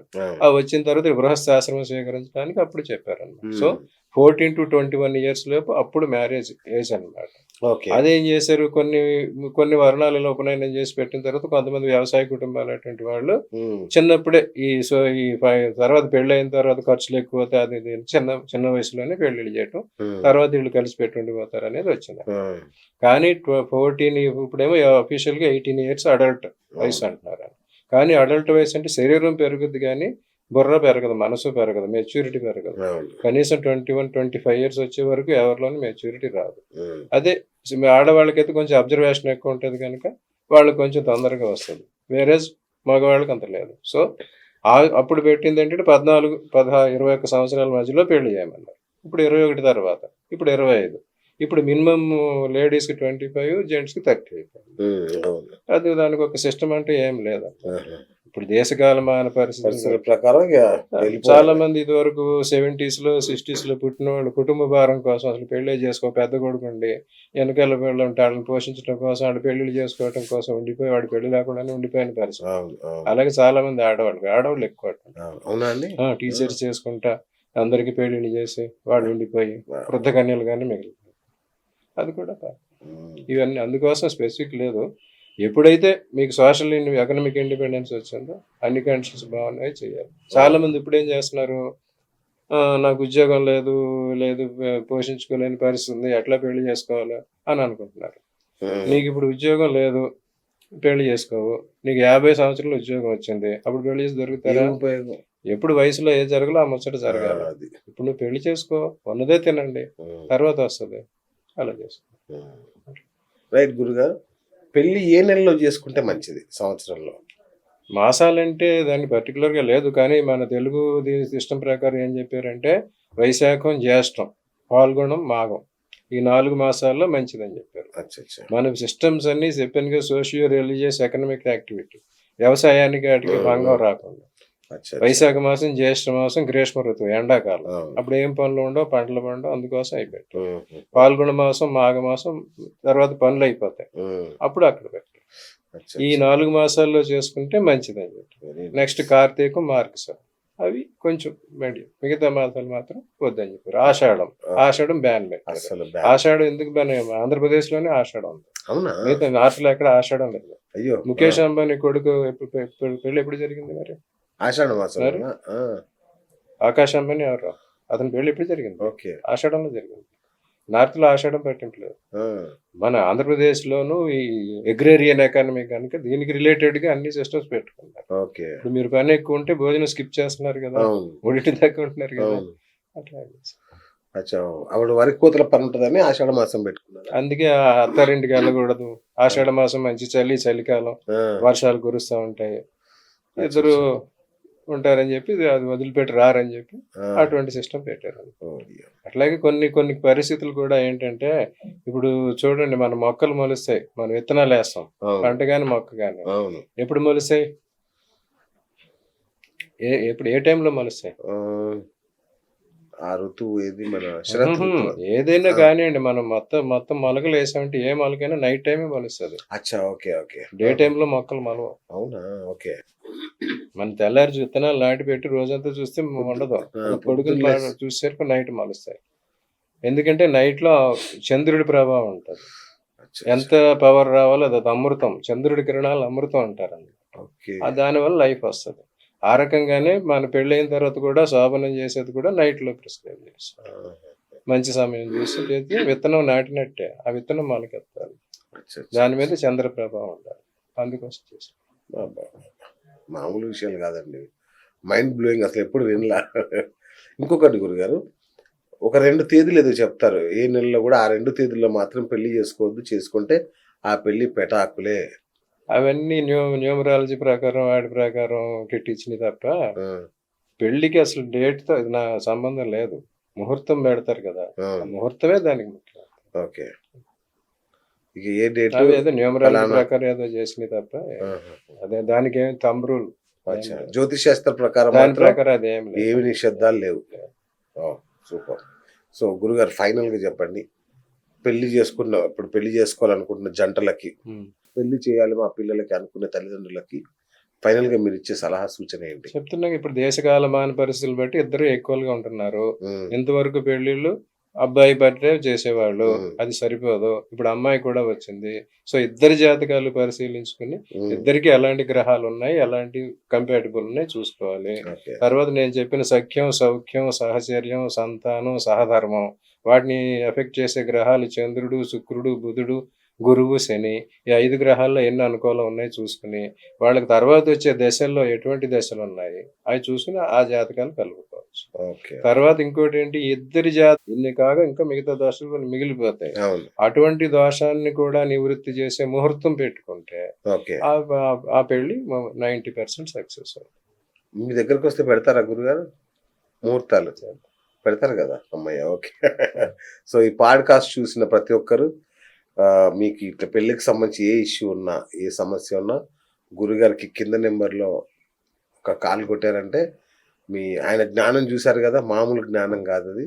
సో అంటే సావధానంగా ఆలకిస్తారు, అట్లాగే కూలంకషంగా దాన్ని చర్చించి విశదీకరించి అద్భుతమైన ముహూర్తాలు ఆయన పెడతారు. కాబట్టి గురుగారి సేవల్ని మనం వాడుకోవాలి, ఆనందకరమైన వైవాహిక జీవితాన్ని అనుభవించాలి. అంతే కదా గురుగారు? అందరికీ అదే. Thank you so much. మా వీక్షకులు, మా ప్రేక్షకులు కనుక కామెంట్ బాక్స్లో వాళ్ళకి ఇంకేమైనా సందేహాలు, ఇప్పుడు నేను అడిగిన వాటికంటే కూడా ఇంకేమైనా సందేహాలు ఉంటే మరొకసారి మీతో నేను సంప్రదిస్తాను. అట్లానండి. థ్యాంక్ యూ గురుగారు. Thank you so much. You. Right, మన జెన్యూన్ ఆస్ట్రాలజర్, ప్రాక్టికల్ ఆస్ట్రాలజర్ మన కశ్యప్ గారితో ఇది ఇవాళ మన బిఎస్ టాక్ షో పాడ్కాస్ట్. నేను మీ బిఎస్, సైనింగ్ ఆఫ్.